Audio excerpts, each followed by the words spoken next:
অন্য প্রভু নিত্যানন্দ শ্রী অদ্বৈত গদাধর শিবাসাদি গৌর ভক্তবৃন্দ। হরে কৃষ্ণ কৃষ্ণ কৃষ্ণ হরে হরে, হরে রাম রাম রাম হরে হরে। হরি ওম তৎসৎ। ভক্তি শাস্ত্রী তৃতীয় ইউনিটের তৃতীয় ক্লাসে সমস্ত ভক্তবৃন্দদের স্বাগতম। হরে কৃষ্ণ।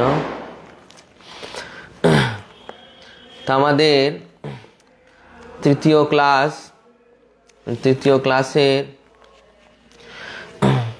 আমাদের চতুর্দশ অধ্যায় গুণত্রয় বিভাগ যোগ।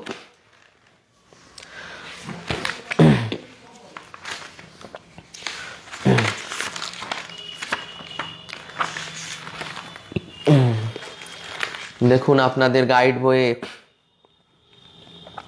পেজ নাম্বার 37 যে চতুর্দশ অধ্যায়ের সার সংক্ষেপ।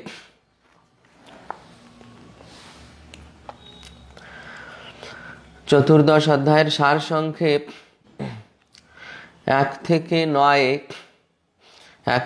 9 গুণ সমূহের বন্ধন, আর 10 থেকে 18 গুণ সমূহের বৈশিষ্ট্য, কার্য, মৃত্যুতে গতি। এই দুটি বিশেষ তথ্যের উপর আমাদের আলোচনা হবে আজ। গুণ সমূহের বন্ধন 1 থেকে 9 এবং গুণ সমূহের বৈশিষ্ট্য, কার্য, মৃত্যুতে গতি অর্থাৎ 10 থেকে 18।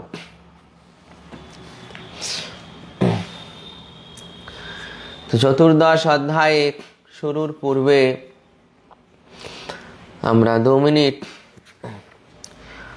গত ক্লাসে অর্থাৎ গতকালের ক্লাসে কি আলোচনা হয়েছিল তা আমরা একটু সংক্ষেপে জেনে নেব। গত ক্লাসে আলোচনা হয়েছিল 16 নম্বর শ্লোক থেকে।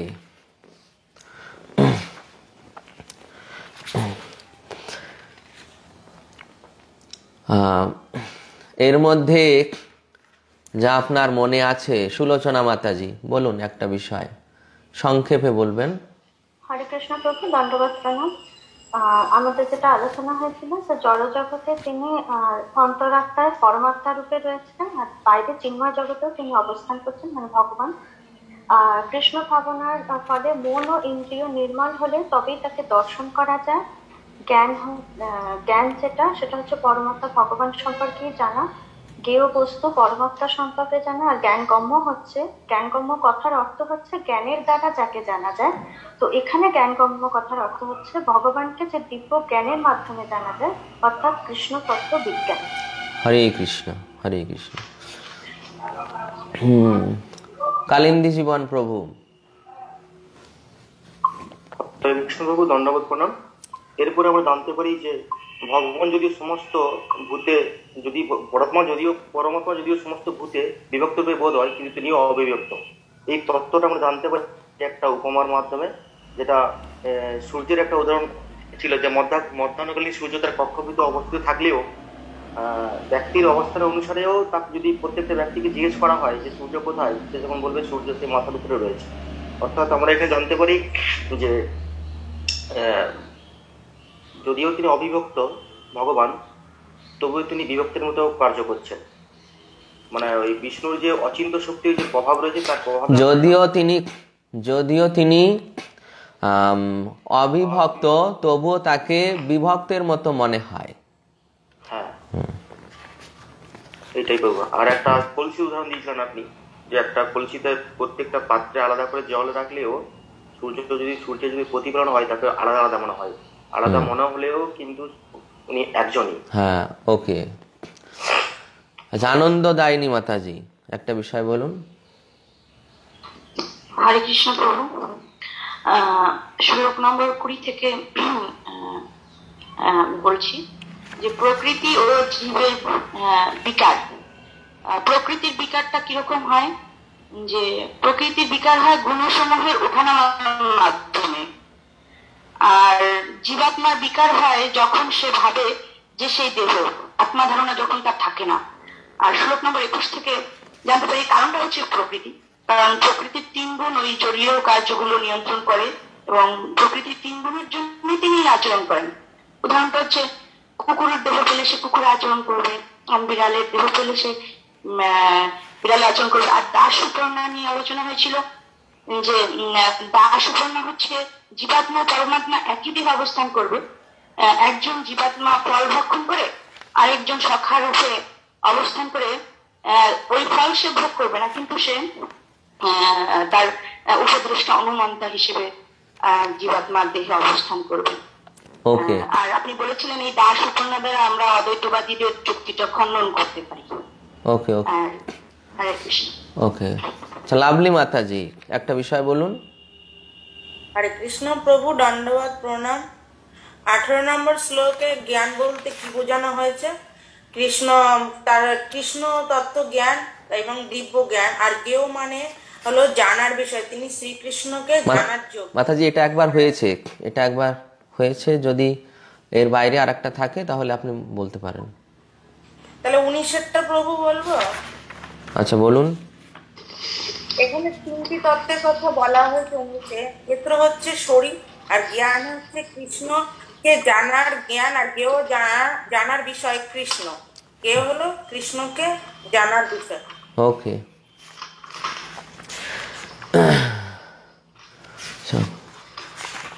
অমানি মানদ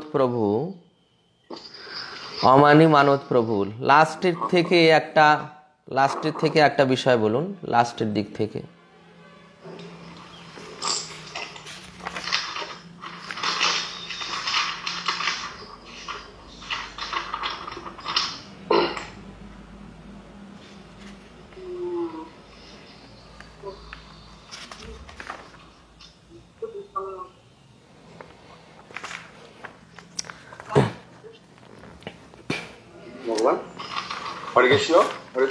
হরে কৃষ্ণ।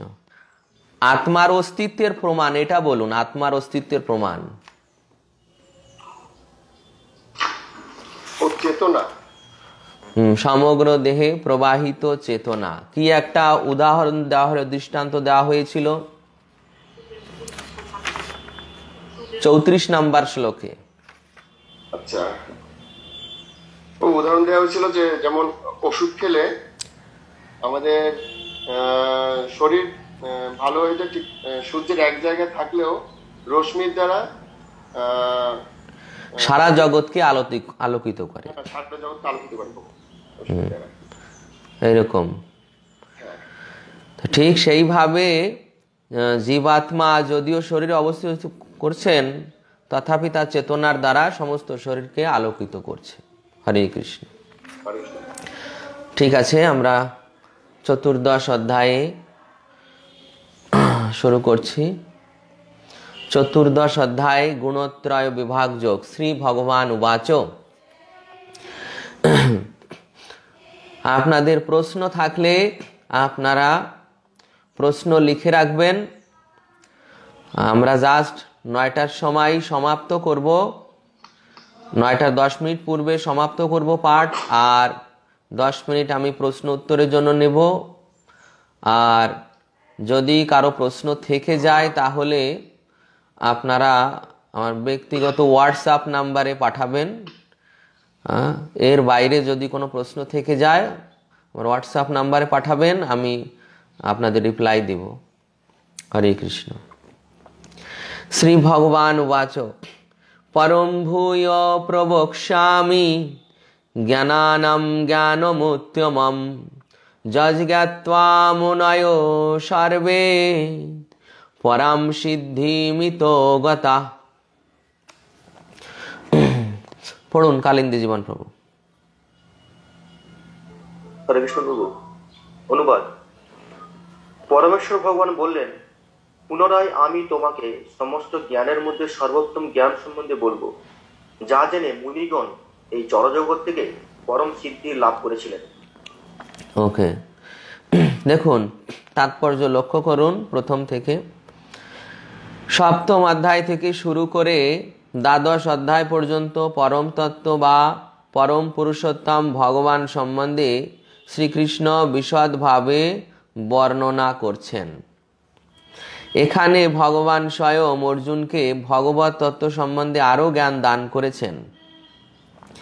তারপর 2 লাইন নিচে ত্রয়োদশ অধ্যায়ে স্পষ্টভাবে ব্যাখ্যা করা হয়েছে যে বিনীতভাবে জ্ঞান আহরণ করার মাধ্যমে জড়জগতের বন্ধন থেকে মুক্ত হওয়া যেতে পারে।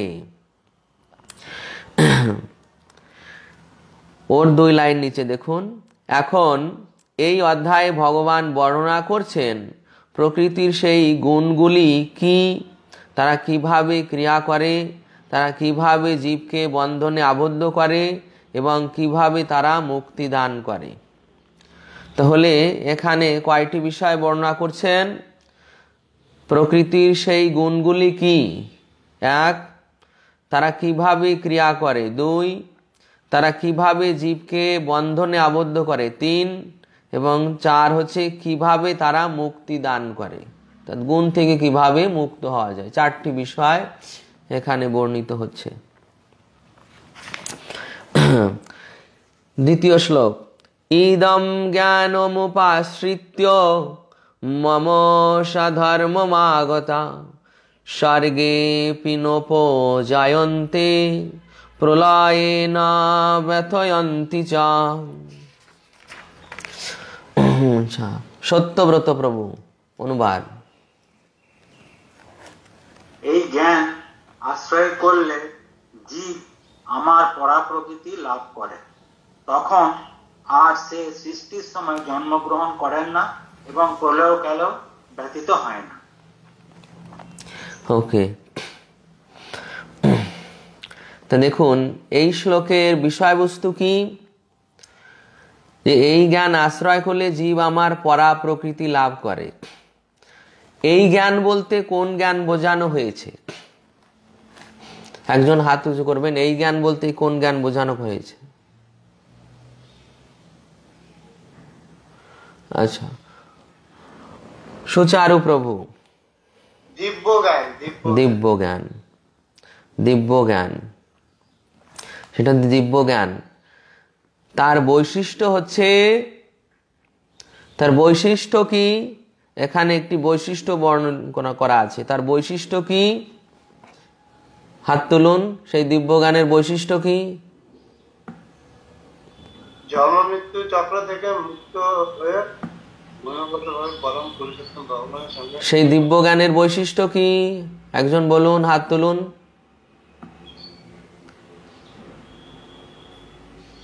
আচ্ছা, অনুপমা মাতাজি।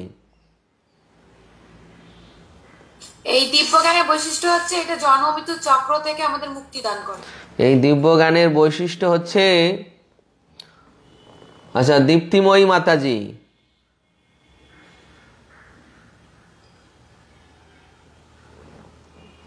দীপ্তিময়ী মাতাজি।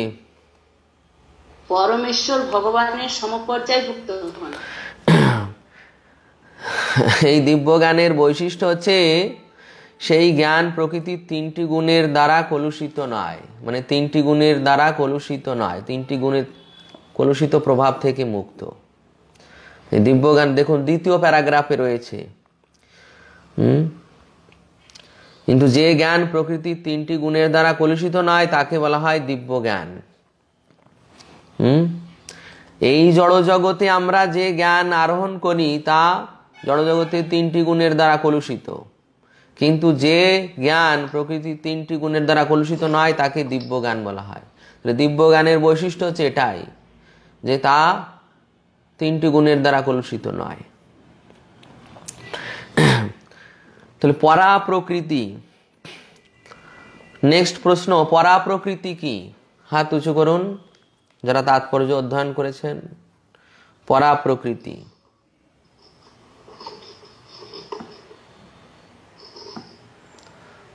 পরা প্রকৃতি। পরা প্রকৃতি মানে এই জড় জগৎ। আচ্ছা, আমি হাত তুলতে বলেছি। সুচারু প্রভু বলবেন, জড়জগৎ বলেছেন? আচ্ছা, ওকে। আর কেউ? পরা প্রকৃতি মানে কি? আচ্ছা, মাতাজি হাত তুলেছিলেন, বলুন। সুলোচনা মাতাজি। প্রভু পরা মানে তো ভগবান, মানে চিন্ময় জগৎ। পরা প্রকৃতি মানে চিন্ময় জগৎ, চিন্ময় প্রকৃতি, উৎকৃষ্ট প্রকৃতি। জড় জগৎ নয় প্রভু, জড় জগৎ নয়। পরা প্রকৃতি মানে চিন্ময় প্রকৃতি বা চিন্ময় জগৎ।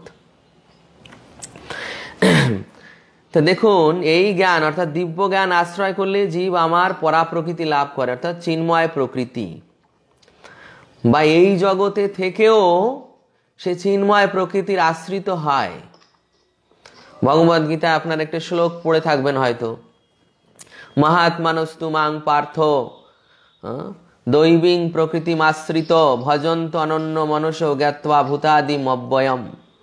যে মহাত্মাগণ এই পরা প্রকৃতি দ্বারা আশ্রিত হন, মানে মহাত্মাদের পরা প্রকৃতি আশ্রয় প্রদান করেন। যে অন্যটা সাইলেন্ট করুন, তার মোবাইল পুরো সাইলেন্ট করুন। হ্যাঁ বলুন। বলছি এটা কত নম্বর শ্লোক যেটা বললেন, এটা যেটা উদাহরণ দিচ্ছেন ওই যেটা আমরা আগে মহাত্মানতুক। আচ্ছা, এটা ভগবদ গীতার সম্ভবত। আচ্ছা, আমি পরে দেখছি এটা কত নাম্বার শ্লোক, শেষে বলবো। তো ভগবান এই শ্লোকে বলছেন যে মহাত্মারা তার দিব্য প্রকৃতি দ্বারা মানে চিন্ময় প্রকৃতির দ্বারা আশ্রিত হয়ে থাকেন।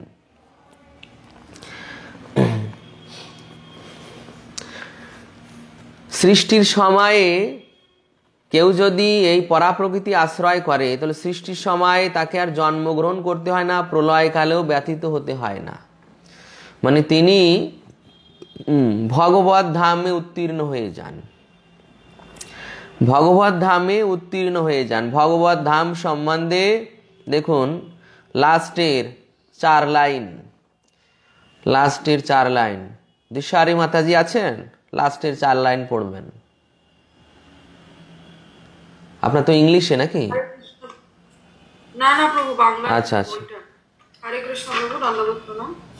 প্রভু 4 লাইন মানে চিৎ জগতে, হ্যাঁ চিৎ জগতে, চিৎ জগতের পরিবেশ সম্বন্ধে বলা হয় যে তা সমস্ত কলুষ মুক্ত এবং সেখানে সকলেই গুণগতভাবে পরমেশ্বর ভগবানের সম্পর্কভুক্ত। এই প্রকার জ্ঞান আহরণ করতে হলে অবশ্যই দিব্য গুণাবলীতে বিভূষিত হতে হবে। এভাবেই যিনি তার দিব্য গুণাবলীর বিকাশ সাধন করেন, তিনি এই জড় জগতের সৃষ্টি অথবা বিনাশ কোনটির দ্বারা প্রভাবিত হন। ওকে, দেখুন প্রভুপাদ এখানে ক্লিয়ার ভাবে লিখে দিয়েছেন যে চিৎ জগৎ কেমন, সমস্ত কলুষ মুক্ত এবং সেখানে সকলেই গুণগতভাবে পরমেশ্বর ভগবানের সমপর্যায়ভুক্ত। গুণগতভাবে, পরিমাণগতভাবে নয়, গুণগতভাবে। অর্থাৎ সেখানে জীব আত্মা রূপে তারাও আত্মার স্বরূপ সচ্চিদানন্দ দেহ প্রাপ্ত হয়, কিন্তু তারা ভগবানের সমপর্যায়ভুক্ত হয়। কিভাবে? গুণগতভাবে, পরিমাণগতভাবে নয়। তো এইভাবে যারা দিব্য গুণাবলীর বিকাশ সাধন করেন, মানে যারা চিন্ময় জগতে উত্তীর্ণ হয়ে যান, চিন্ময় জগতে পৌঁছে যান, তাদের আর এই জগতের সৃষ্টি মানে এই জড় জগতের সৃষ্টি অথবা বিনাশ কোনটির দ্বারা তাদের আর প্রভাবিত হতে হয় না।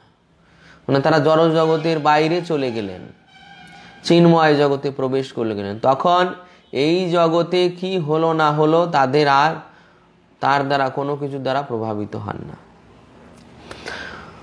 তৃতীয় শ্লোক, মম জনির মহদ ব্রহ্ম তস্মিন গর্ভম দদাম্যহম সম্ভব সর্বভূতানাম ততো ভবতি ভারত।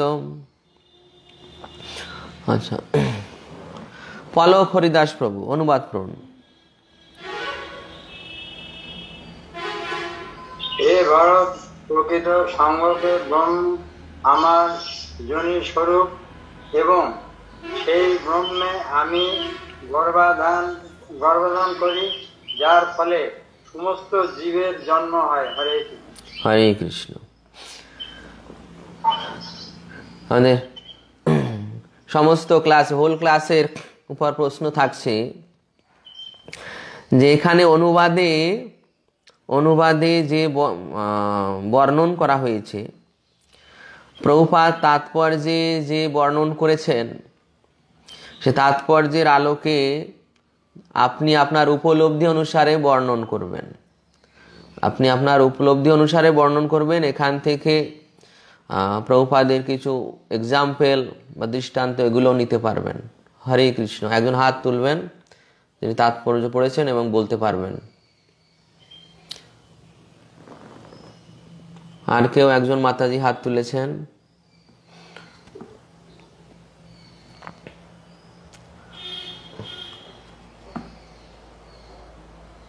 আর কেউ তোলেননি, দুইজন তুলেছেন। ওকে,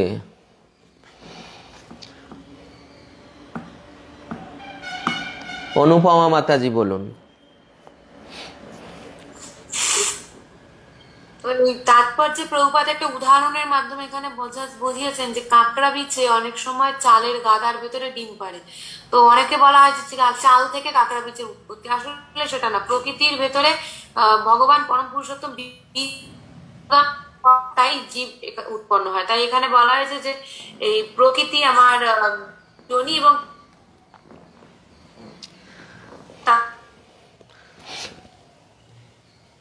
ওকে, সুলোচনা মাতাজি কিছু অ্যাড করবেন? সুলোচনা মাতাজি।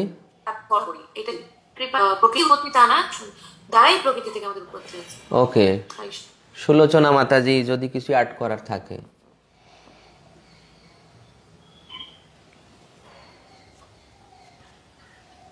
হরে কৃষ্ণ বলবো প্রভু? হ্যাঁ বলুন। প্রভু মানে এখানে তাৎপর্য থেকে যেটা বুঝেছি সেটাই বলবো নাকি মানে? হ্যাঁ হ্যাঁ, তাৎপর্য অনুসারে আপনার কি উপলব্ধি হয়েছে? যেটা হচ্ছে যে প্রভু কৃষ্ণর অনেক শক্তি, তার মধ্যে একটা রয়েছে যোগমায়া রয়েছে, জীব শক্তি রয়েছে। তো কৃষ্ণের থেকে হচ্ছে যেটা মহামায়া শক্তি। তো মহামায়া শক্তির থেকে আমরা পাচ্ছি প্রধান আর অবিদ্যা। তো মহাবিষ্ণুর ইক্ষণের ফলে প্রধানের যেটা হচ্ছে তখন আমরা পাচ্ছি মহত্তত্ত্ব।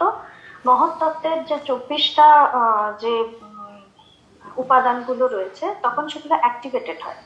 তো অ্যাক্টিভেটেড হওয়ার ফলে যেটা হচ্ছে মহত্তত্ত্বের এটা হচ্ছে তখন ওই কর্মেন্দ্রিয়, জ্ঞানেন্দ্রিয় এইভাবে আস্তে আস্তে তখন সেটা মানে যে সৃষ্টিটা সেইটা হচ্ছে। ওকে, দেখুন, প্রকৃতি সঙ্গক ব্রহ্ম আমার যোনি স্বরূপ। এই প্রকৃতি হচ্ছে বহিরঙ্গা প্রকৃতি। তো এই বহিরঙ্গা প্রকৃতিকে ভগবান কি বলছেন যে পরমেশ্বর ভগবান মহত্তত্ত্বকে গর্ভবতী করেন, মানে তার দিকে দৃষ্টিপাত করেন। দৃষ্টিপাতের মাধ্যমে তাকে ক্ষোভিত করেন এবং সেই দৃষ্টিপাতের মাধ্যম দিয়ে আবার দেখুন এখানে যে পরম পুরুষ এই ব্রহ্মের গর্ভে জীবাত্মাকে সঞ্চারিত করেন। হ্যাঁ, প্রলয়কালে যে সমস্ত জীবাত্মারা সূক্ষ্ম শরীরে মহাবিষ্ণুর ভিতর ছিল তাদেরকে তিনি আবার দৃষ্টিপাতের মাধ্যমে সেই প্রকৃতির গর্ভে সঞ্চারিত করেন। এখানে এই শ্লোক দেওয়া আছে, দেখুন যে তস্মাদ এতদ ব্রহ্ম নাম রূপম অন্নম চ জায়তে। পরম পুরুষ এই ব্রহ্মের গর্ভে জীবাত্মা সমূহকে সঞ্চারিত করেন, মানে প্রকৃতির গর্ভে। তো এইভাবে প্রকৃতিকে বলা হয়েছে যে যোনি স্বরূপ, কিন্তু সেই প্রকৃতি কিন্তু জীবের জন্মের জন্য কারণ নয়। কারণ হচ্ছে ভগবানের দৃষ্টিপাত। ভগবানই হচ্ছেন মূল প্রকৃতপক্ষে কর্তা। তাই প্রভুপাদ এখানে একটা উদাহরণ দিলেন যে কাঁকড়া বিছে চালের গাদায় ডিম পাড়ে, তাই অনেক সময় মনে হয় চাল থেকে কাঁকড়া বিছের জন্ম হয়, কিন্তু চাল থেকে নয়, মাথা কাঁকড়া বিছে সেখানে ডিম পেড়েছিল। তো এইভাবে ভগবানের দৃষ্টিপাতের মাধ্যমেই প্রকৃতি ক্ষোভিত হচ্ছেন এবং ভগবানের দৃষ্টিপাতের মাধ্যমে আবার ভগবান প্রকৃতির গর্ভে জীবদেরকে সঞ্চারিত করছেন। এরপর চতুর্থ শ্লোক, সর্বজনীষু কৌন্তেয় মূর্তয় সম্ভবন্তি যা তাসাম ব্রহ্ম মহোজ্জনিরহম বীজপ্রদ পিতা। জয়ন্ত অদ্বৈত প্রভু অনুবাদ পড়ুন।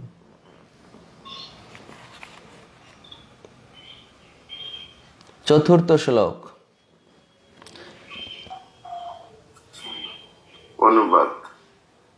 হে কৌন্তেয়, সকল জনিতে বিভিন্ন প্রজাতির যে সমস্ত মূর্তি প্রকাশিত হয়, ব্রহ্মরূপী জুনি তাদের জননী স্বরূপা এবং আমি বীজ প্রদানকারী পিতা।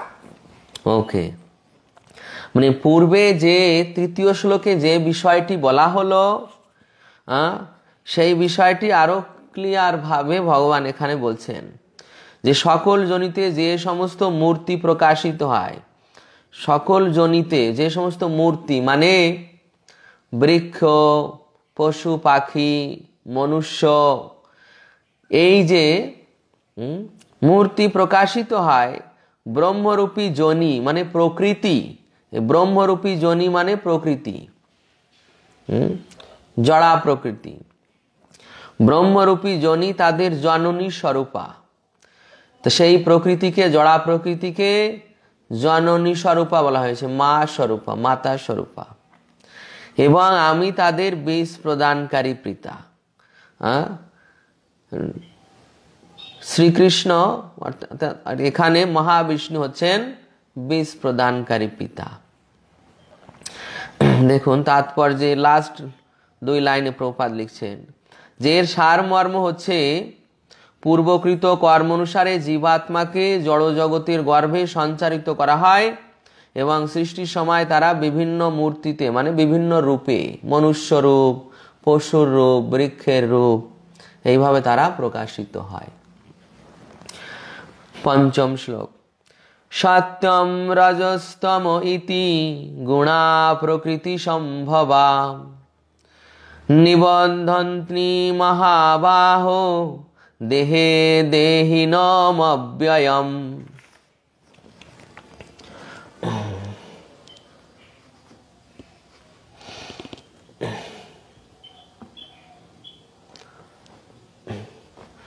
পূজ্য চৈতন্য দাস প্রভু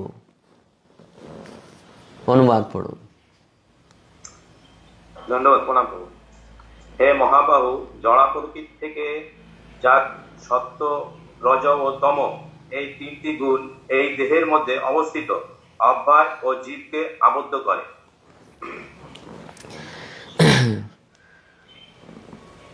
তাহলে দেখুন এই শ্লোকে বলা হলো যে জীবকে এই 3টি গুণ আবদ্ধ করছে, অথচ আমরা পেয়েছি আগে সেই জীব হচ্ছে চিন্ময় বস্তু। জীব মানে জীবাত্মা, জীব মানে জীবাত্মা। তো সেই জীবাত্মা চিন্ময় বস্তু, গুণগতভাবে ভগবানের সমপর্যায়ভুক্ত। সেই জীবাত্মাকে প্রকৃতির 3 গুণ আবদ্ধ করছে। কেন আবদ্ধ করছে? কেন আবদ্ধ করছে? আমরা আগে পেয়েছি যে একটা বিষয় হচ্ছে যে সেই জীবাত্মা যখন শরীর লাভ করছে তখন তার উপলব্ধি হচ্ছে যে সেই শরীরধারী একজন ব্যক্তি, শরীরধারী একজন ব্যক্তি। আর আরেকটি বিশেষ কারণ হচ্ছে যে ভগবানের এই যে শক্তি আমাদের আবদ্ধ করছে, বহিরঙ্গা মায়া শক্তি, সে এই জীব শক্তি, তটস্থ জীব শক্তি থেকে অধিক শক্তিশালী। বহিরঙ্গা মায়া শক্তি জীব শক্তি থেকে অধিক শক্তিশালী। যেমন ভগবদ গীতায় 7ম অধ্যায়ের 14 শ্লোকে আপনারা পড়েছেন। 7ম অধ্যায়ের 14 শ্লোকে দৈবী এষা মম মায়া দুরত্বয়া মামেব যে প্রপদ্যন্তে মায়ামেতাম তরন্দিতে। তো এই শ্লোকে ভগবান বলছেন মম মায়া দুরত্বয়া, আমার এই মায়া দূরত্ব মানে দূরতিক্রমণীয়া, জীবের পক্ষে। তাহলে জীব শক্তি থেকে তটস্থ শক্তি, জীব শক্তি থেকে তটস্থ শক্তি, সেই তটস্থ শক্তি থেকে এই বহিরঙ্গা শক্তি অধিক ক্ষমতাশালী। তো এইভাবে এই 3টি গুণ দেহের মধ্যে অবস্থিত অব্যয় জীবকে আবদ্ধ করে। অব্যয় জীব মানে সেই জীবাত্মা অব্যয়, তার কোনো ক্ষয় নেই, তার কোনো জন্ম মৃত্যু নেই, তথাপি তাকে এই 3টি গুণ বন্ধন করছে। 6ষ্ঠ শ্লোক তত্র সত্যম নির্মলত্যাৎ প্রকাশকমনাময়ম সুখ সঙ্গেন বদনাতি জ্ঞান সঙ্গেন চানঘ।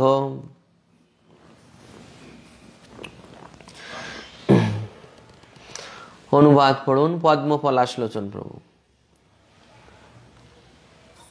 হরে কৃষ্ণ প্রভু, প্রণাম। হরে অনুবাদ, হে নিষ্পাপ, এই 3টি গুণের মধ্যে সত্য নির্মল হওয়ার ফলে প্রকাশকারী ও পাপ শূন্য এবং সুখ ও জ্ঞানের সঙ্গের দ্বারা জীবকে আবদ্ধ করে। ওকে, তাহলে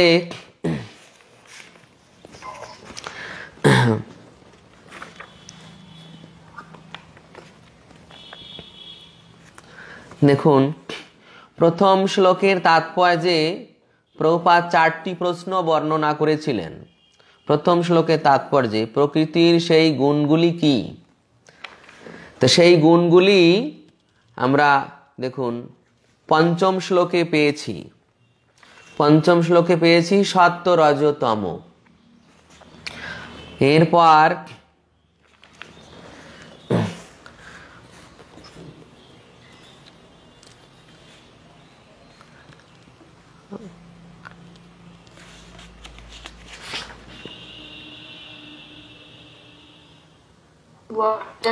এরপর আরেকটা পেয়েছি। এরপর এই শ্লোকে পেয়েছি যে কিভাবে জীবকে আবদ্ধ করে। এই শ্লোকে আরেকটা পেয়েছি কিভাবে জীবকে আবদ্ধ করে, কিভাবে না সুখ ও জ্ঞানের সঙ্গের দ্বারা জীবকে আবদ্ধ করে। এই শ্লোকের তাৎপর্য অর্থাৎ 6ষ্ঠ শ্লোকের অনুবাদে বলছেন যে হে নিষ্পাপ, এই 3টি গুণের মধ্যে সত্ত্বগুণ নির্মল হওয়ার ফলে প্রকাশকারী ও পাপশূন্য এবং সুখ ও জ্ঞানের সঙ্গের দ্বারা জীবকে আবদ্ধ করে। মানে সত্ত্বগুণ কিভাবে আবদ্ধ করছে, সত্ত্বগুণ কিভাবে আবদ্ধ করছে, কিভাবে সুখ ও জ্ঞানের সঙ্গের দ্বারা।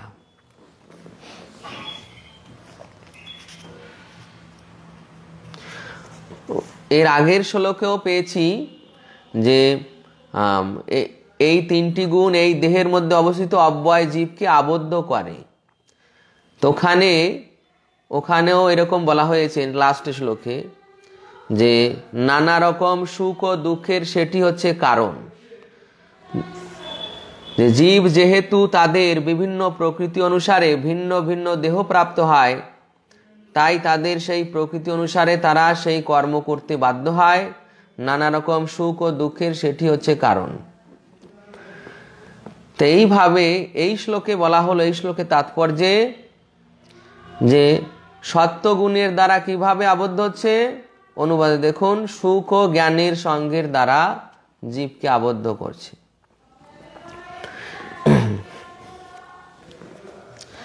তাহলে সত্ত্বগুণের বৈশিষ্ট্য কি? সত্ত্বগুণের বৈশিষ্ট্য এই শ্লোকে দেওয়া হয়েছে। একজন বলুন এখানে কি বৈশিষ্ট্য বলা হয়েছে সত্ত্বগুণের? সুখ ও জ্ঞানের সঙ্গের দ্বারা জীবকে আবদ্ধ করে। হাত তুলুন। সত্যগুণের কি বৈশিষ্ট্য বলা হয়েছে?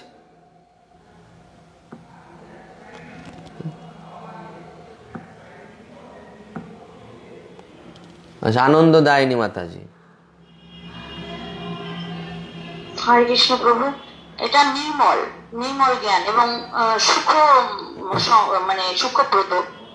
হ্যাঁ, তারপরে এটা জীবাত্মাকে আবদ্ধ করে ঠিকই, কিন্তু এটা নির্মল জ্ঞান।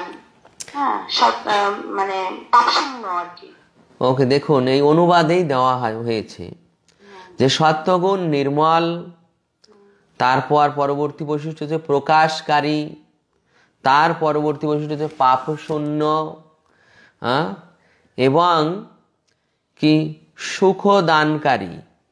এই যে সুখ ও জ্ঞানের সঙ্গে দ্বারা, মানে সুখ প্রদানকারী, মানে জড় সুখ প্রদানকারী এবং জাগতিক জ্ঞান প্রদানকারী।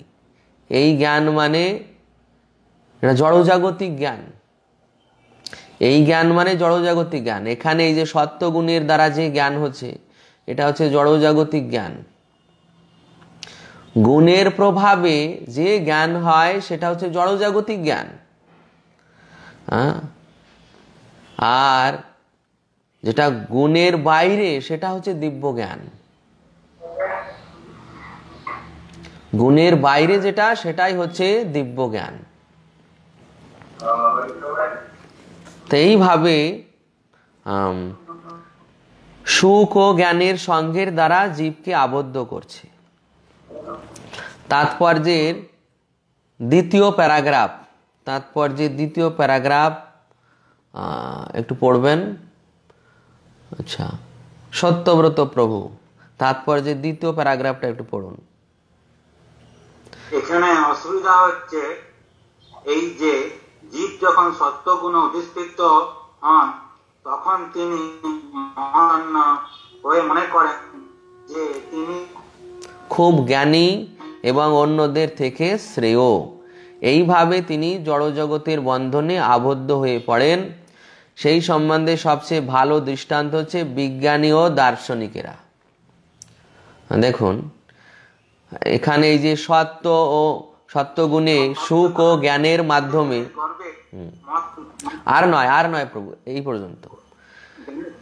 পর্যন্ত প্রভু, যে এখানে যে বলা হয়েছে সুখ ও জ্ঞানের সঙ্গের দ্বারা জীবকে আবদ্ধ করে, কিভাবে না তারা মনে করে যে তারা খুব জ্ঞানী এবং অন্যদের থাকে শ্রেয়। এইভাবে তারা জড়জগতের বন্ধনে আবদ্ধ হয়ে পড়ে। বিজ্ঞানী, দার্শনিক, এদেরকে সহজে বোঝানো যায় না। কেননা এনারা মনে করেন যে এনারা খুব জ্ঞানী, নিজেরা খুব জ্ঞানী, এনারা অন্যের ফিলোসফি গ্রহণ করবে না। দার্শনিক এরা জল্পনা কল্পনাকারী, এনারা ওই জল্পনা কল্পনা করতেই ব্যস্ত, এনারা শাস্ত্রের সিদ্ধান্ত গ্রহণ করতে ব্যস্ত না। এনারা এক্সপেরিমেন্ট করতে চান, যে আমরা এক্সপেরিমেন্ট করে সব কিছু অনুভব করব। এরপর সপ্তম শ্লোক। রজ রাগাত্মকম বিদ্ধি তৃষ্ণা সঙ্গ সমুদ্ভবম তন্নিবধ্নাতি কৌন্তেয় কর্ম সঙ্গেন দেহিনম।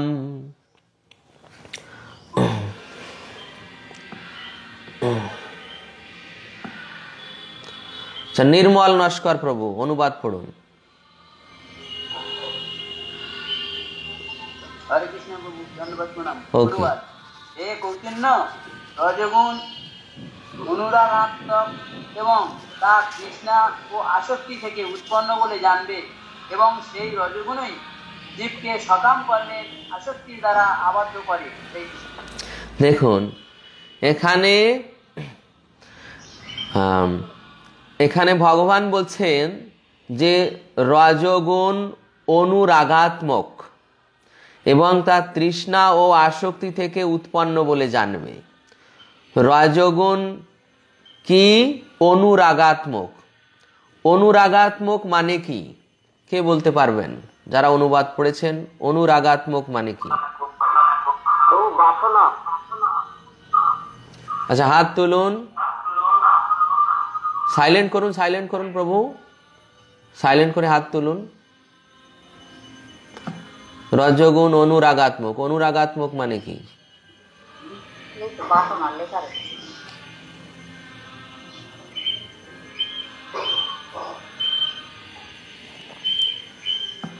বাসনা তো আছে, তথাপি প্রভুপাদ যে বর্ণন করেছেন সেটি বুঝতে সুবিধা হবে, এই জন্য তাৎপর্য যারা পড়েছেন সেখান থেকে যদি বুঝতে পারেন তাহলে হাত তুলুন।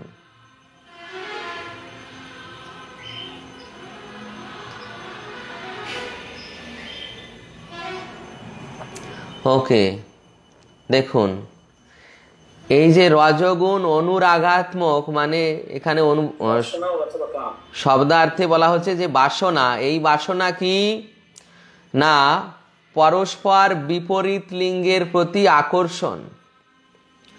হ্যাঁ, দেখুন প্রথম লাইনেই বলছেন যে রজগুণের বৈশিষ্ট্য হচ্ছে স্ত্রী পুরুষের পরস্পরের প্রতি আকর্ষণ। পুরুষের প্রতি স্ত্রী আকৃষ্ট হয়, স্ত্রীর প্রতি পুরুষ আকৃষ্ট হয়। এই যে পরস্পর বিপরীত লিঙ্গের প্রতি এই যে আকর্ষণ বা কামনা বাসনা, এটি হচ্ছে অনুরাগাত্মক। হ্যাঁ, আচ্ছা সাইলেন্ট করুন, সাইলেন্ট করুন। তো এখানে বলা হচ্ছে যে সেই রজগুণী জীবকে সকাম কর্মের আসক্তির দ্বারা আবদ্ধ করে। এর আগের শ্লোকে আমরা পেয়েছি যে সত্ত্বগুণ কিভাবে সত্ত্বগুণ কিভাবে জীবকে আবদ্ধ করে।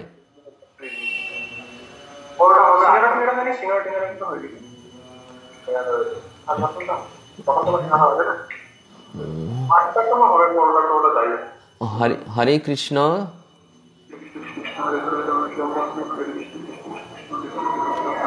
হরে কৃষ্ণ প্রভু, সাইলেন্ট সাইলেন্ট করবেন। রজগুণ দেখুন এর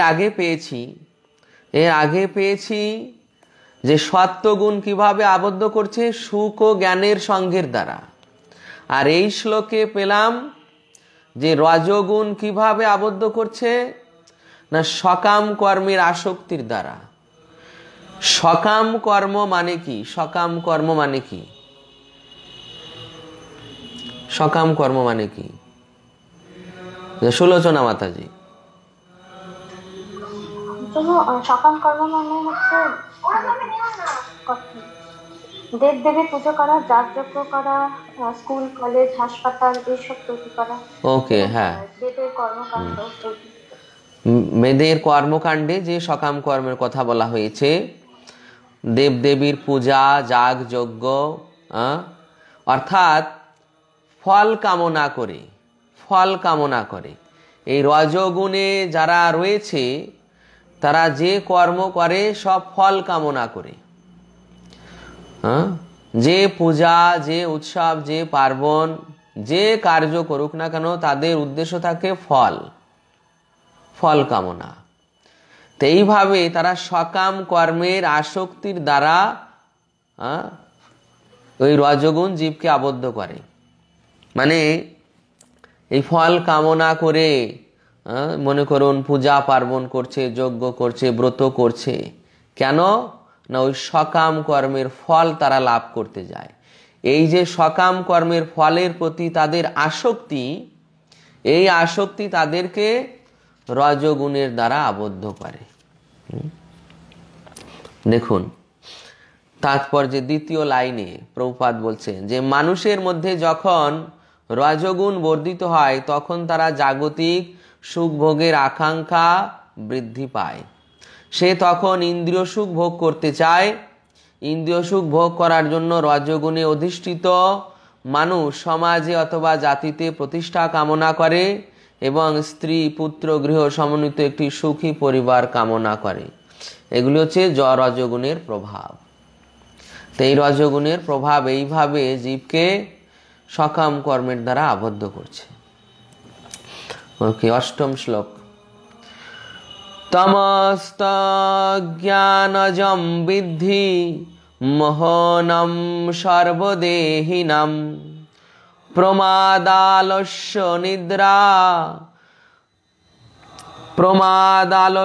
নিদ্রাভিস্তন্নিবধ্নাতি ভারত। গুণময়ী মাধব প্রভু, অনুপাদ। হরে কৃষ্ণ প্রভু, অনুবাদ। হে ভারত, অজ্ঞান জাত তমগুণকে সমস্ত জীবের মোহনকারী বলে জানবে। সেই তমগুণ প্রমাদ, আলস্য ও নিদ্রার দ্বারা জীবকে আবদ্ধ করে। ওকে, হে ভারত, অজ্ঞানজাত তমগুণকে সমস্ত জীবের মোহনকারী বলে জানবে। তাহলে অজ্ঞানজাত তমগুণ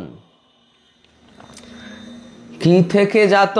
এই তমগুণ অজ্ঞানজাত, এবং সমস্ত জীবের মোহনকারী, মানে সমস্ত জীবকে মোহিত করে। সেই তমগুণ প্রমাদ, আলস্য, নিদ্রার দ্বারা জীবকে আবদ্ধ করে।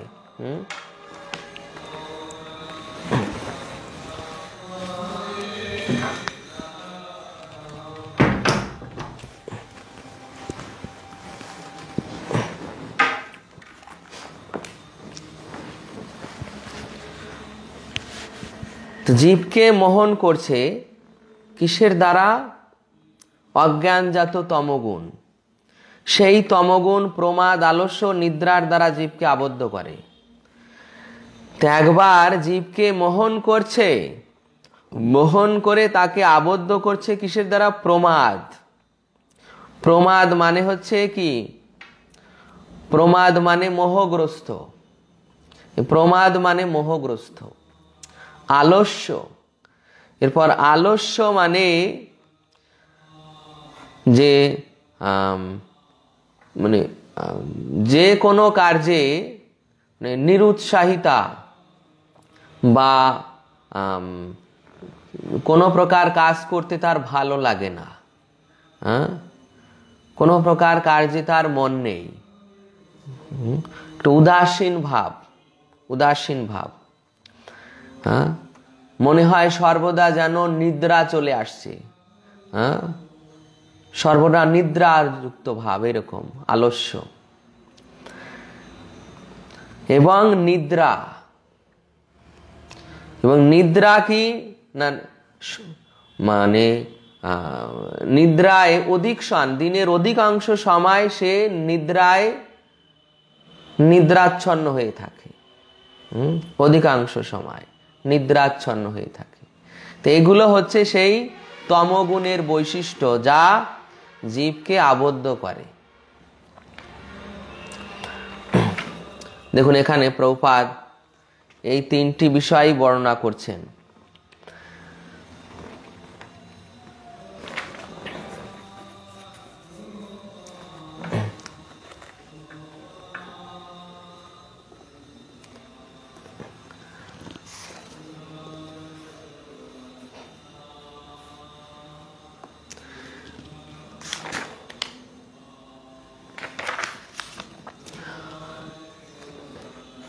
তাৎপর্যের মাঝের দিকে দেখবেন যে প্রভুপাদ একটা উদাহরণ দিচ্ছেন যে সকলেই জানে যে তার পিতামাতা মারা গেছেন এবং তাও সে একদিন মারা যাবে, কারণ মানুষ মরণশীল। তার গর্ভজাত সন্তান সন্ততিরাও একদিন মারা যাবে, সুতরাং সকলের মৃত্যু অবধারিত। কিন্তু তবুও মানুষ তার সনাতন আত্মাকে উপেক্ষা করে উন্মাদের মতো দিনরাত কঠোর পরিশ্রম করে ধন সম্পদ সঞ্চয় করে চলেছে। এটি হচ্ছে উন্মত্ততা। উন্মত্ততা অর্থাৎ প্রমাদ, প্রমাদ বা পাগলামি যাকে বলা হয় সাধারণ বাংলা ভাষায়, সেটি হচ্ছে এই যে সকলেই মরণশীল, তথাপিও এটা জানা সত্ত্বেও এটাকে উপেক্ষা করে উন্মাদের মতো দিনরাত কঠোর পরিশ্রম করে ধন সম্পদ সঞ্চয় করছে। এটি হচ্ছে উন্মত্ততা। এরপর তাদের এই উন্মত্ততার ফলে তারা পারমার্থিক উন্নতি সাধনের প্রতি অত্যন্ত নিষ্প্রিয়। এই ধরনের মানুষ অত্যন্ত অলস, অর্থাৎ পারমার্থিক কার্যে উৎসাহহীন। পারমার্থিক কার্যে উৎসাহহীন, সর্বদা ঘুমাতে ভালোবাসে, মানে নিদ্রা, মনে হয় যেন ঘুমানোর জায়গা পেলেই বসলেই ঘুম চলে আসে, এরকম ভাব। বসা মাত্রই মনে হয় ঢুলছে, এইরকম ভাব, যে আলস্য, সর্বদা আলস্য লেগেছে, নিদ্রা ভাব লেগে আছে। এইভাবে তারা সর্বদা এরকম আলস্য, এই আলস্যযুক্ত হয়ে পারমার্থিক কার্যে উদাসীন থাকে। এটা হচ্ছে তাদের আলস্যতা। এরপর আর একটা বৈশিষ্ট্য বলা হলো যে নিদ্রা। প্রভুপাদ এখানে বলছেন, দেখুন, তমগুণের দ্বারা, লাস্টের 4 লাইন আগে, তমগুণের দ্বারা আচ্ছন্ন মানুষদের আরেকটি লক্ষণ হচ্ছে তারা যতটা প্রয়োজন তার থেকে বেশি ঘুমায়। 6 ঘন্টা ঘুমই যথেষ্ট, কিন্তু তমগুণে আচ্ছন্ন মানুষ সে কম করে 10 থেকে 12 ঘন্টা ঘুমায়। তাহলে যেটা তার নির্ধারিত রয়েছে 6 ঘন্টা ঘুমানো, একজন স্বাভাবিক মানুষের লক্ষণ যে তিনি 6 ঘন্টা ঘুমাবেন, কিন্তু যখন সেটা ক্রস করে যাচ্ছে, অতিক্রম করে যাচ্ছে, তখন 6 ঘন্টা থেকে বেশি 10 ঘন্টা বা 12 ঘন্টা ঘুমিয়ে পড়ছে। তাই এদের সহজেই বুঝতে হবে যে এরা তমগুণে আচ্ছন্ন। তমগুণে আচ্ছন্ন, এবং তমগুণে আচ্ছন্ন মানে আরো 2টি বৈশিষ্ট্য তাদের রয়েছে, সেটা হচ্ছে তারা প্রমাদগ্রস্ত এবং আলস্যযুক্ত। তো এটাই হচ্ছে তমগুণের মানুষের লক্ষণ।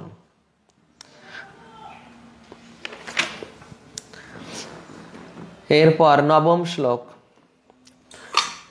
হরে কৃষ্ণ প্রভু। আচ্ছা, বলুন। কি শুধু মানুষের ভেতরই, মানে এই 3টে গুণ কি মানুষের ভেতরই প্রকটিত, মানে পশু পাখি এদের ভেতর? পশুরা তমগুণ, সমস্ত পশুরাই তমগুণে। সমস্ত পশুরাই তমগুণে, সমস্ত পশুরাই, পশু মানেই, পশু জীবন মানেই তারা তমগুণে আচ্ছন্ন। আর মানুষদের মধ্যেই এই রকম যারা সত্যগুণে জ্ঞানের অন্বেষণ করার চেষ্টা করছেন, তারা সত্যগুণে। দেখুন, আহার বিহার, তারপর তাদের বৈশিষ্ট্য, মানুষের এই আহার বিহার তাদের বৈশিষ্ট্য অনুযায়ী তাদের গুণ নির্ধারিত হয়ে থাকে। যাদের মধ্যে এই বৈশিষ্ট্য থাকছে যে জ্ঞান লাভের চেষ্টা করছে, নিজেদের স্থিতিকে সুখ মনে করছে, তারা সত্যগুণে। আর যারা সর্বদা কর্মচঞ্চল, তারপর অনুরাগাত্মক, মানে কামনা বাসনা যুক্ত, জড় কামনা বাসনা যুক্ত, এই ধরনের মানুষেরা হচ্ছে রজগুণে। আর যারা এই 3টি লক্ষণ যুক্ত, প্রমাদ, আলস্য, নিদ্রা, এর দ্বারা সর্বদা মোহিত, তারা তমগুণে। তো মানুষদের মধ্যে এগুলি হচ্ছে তমগুণের দ্বারা আবদ্ধ মানুষের লক্ষণ।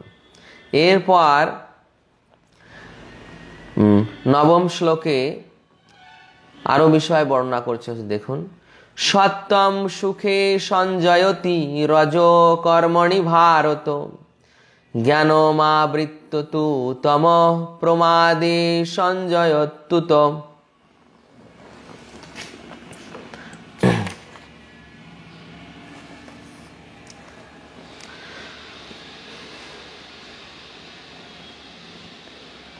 মণিমতি মাতাজি। হরে কৃষ্ণ, দণ্ডবত প্রণাম করব। হে ভারত, সত্যগুণ জীবকে সুখে আবদ্ধ করে রজগুণ জীবকে সকাম কর্মে আবদ্ধ করে এবং তমগুণ প্রমাদে আবদ্ধ করে। ওকে,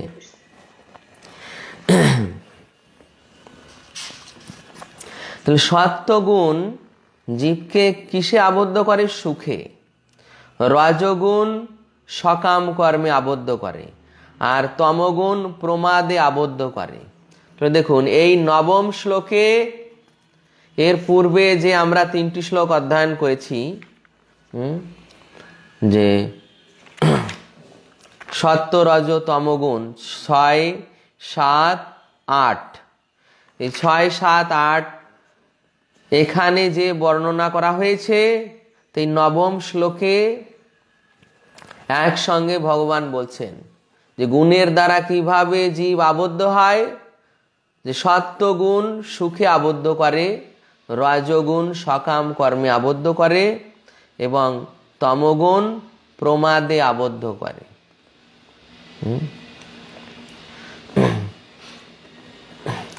তাৎপর্যটা আরেকবার পড়বেন এখানে।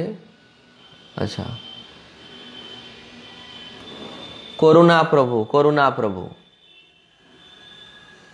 তাৎপর্য। তাৎপর্য: সাত্ত্বিক মানুষ দার্শনিক, বিজ্ঞানী বা শিক্ষক রূপে কর্ম বা জ্ঞানের কোনো বিশেষ শাখায় নিযুক্ত থেকে তার বুদ্ধিগত প্রচেষ্টার মাধ্যমে সন্তুষ্টি লাভ করেন। রজগুণের দ্বারা প্রভাবিত সকাম কর্মে লিপ্ত মানুষ যতটা সম্ভব সম্পদ আহরণ করেন এবং সৎ কার্যে অর্থ ব্যয় করেন। তিনি কখনো কখনো হাসপাতাল খোলার চেষ্টা করেন এবং দাতব্য প্রতিষ্ঠান আদিতে দান করেন। এগুলি রজগুণের লক্ষণ। আর তমগুণ জ্ঞানকে আচ্ছাদিত করে রাখে। তমগুণে যাই করা হোক না কেন, তাতে মানুষের নিজের ও মঙ্গল হয় না বা অন্যদেরও মঙ্গল হয় না। ওকে, তাহলে দেখুন 3টি গুণেরই এখানে বর্ণনা করা হলো। যে দার্শনিক, বিজ্ঞানী, শিক্ষক এনারা এই সাত্ত্বিক স্তরে এবং এই যে তাদের যে সুখ অনুভূতি এবং জ্ঞান তাদেরকে আবদ্ধ করে রাখে।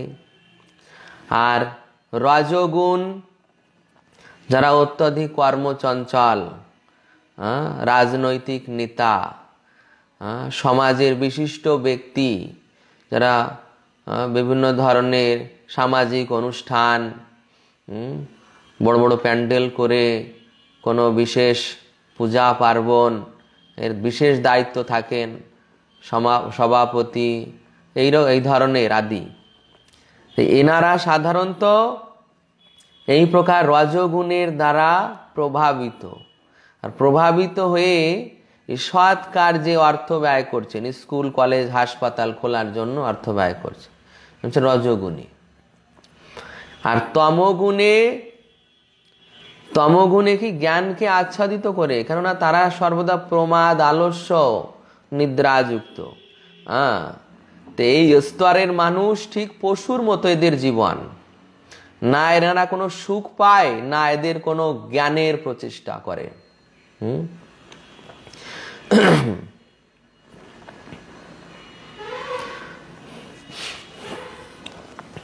দশম শ্লোক।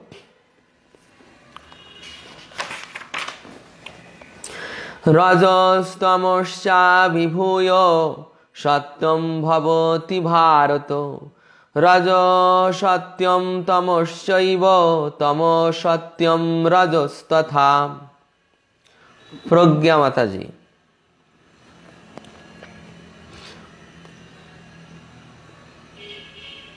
অনুবাদ: হে ভারত, রজ ও তমগুণকে পরাভূত করে সত্যগুণ প্রবল হয়, সত্যগুণ ও তমগুণকে পরাভূত করে রজগুণ প্রবল হয় এবং সেভাবে সত্য ও রজগুণকে পরাভূত করে তমগুণ প্রবল। ওকে,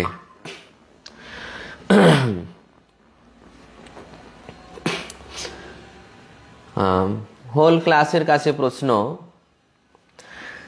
এই অনুবাদটা এই তাৎপর্যটা আপনারা 2 মিনিট পড়বেন, 2 মিনিট তাৎপর্যটা পড়বেন। এখানে একটি আন্ডারস্ট্যান্ডিং বিষয় আছে, আন্ডারস্ট্যান্ডিং বিষয় আছে, যে পাবেন হাত উঁচু করবেন। হরে কৃষ্ণ।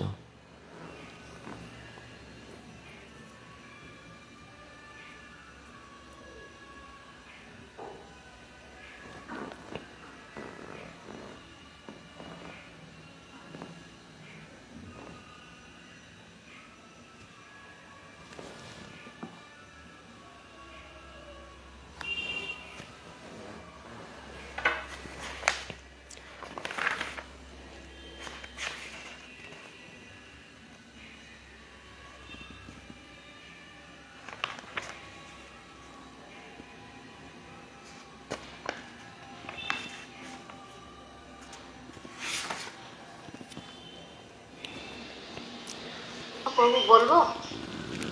আমি জিজ্ঞাসা করছি মাতাজি, জিজ্ঞাসা করছি। হাত উঁচু করে রাখুন, আমি জিজ্ঞাসা করছি দেখে।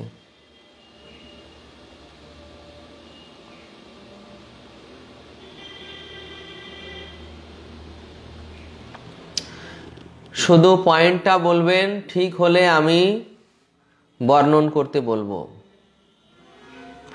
ওকে, 4 জন হাত উঁচু করেছেন। শুধু আন্ডারস্ট্যান্ডিং পয়েন্টটা বলবেন। আনন্দ দায়নি মাতাজি।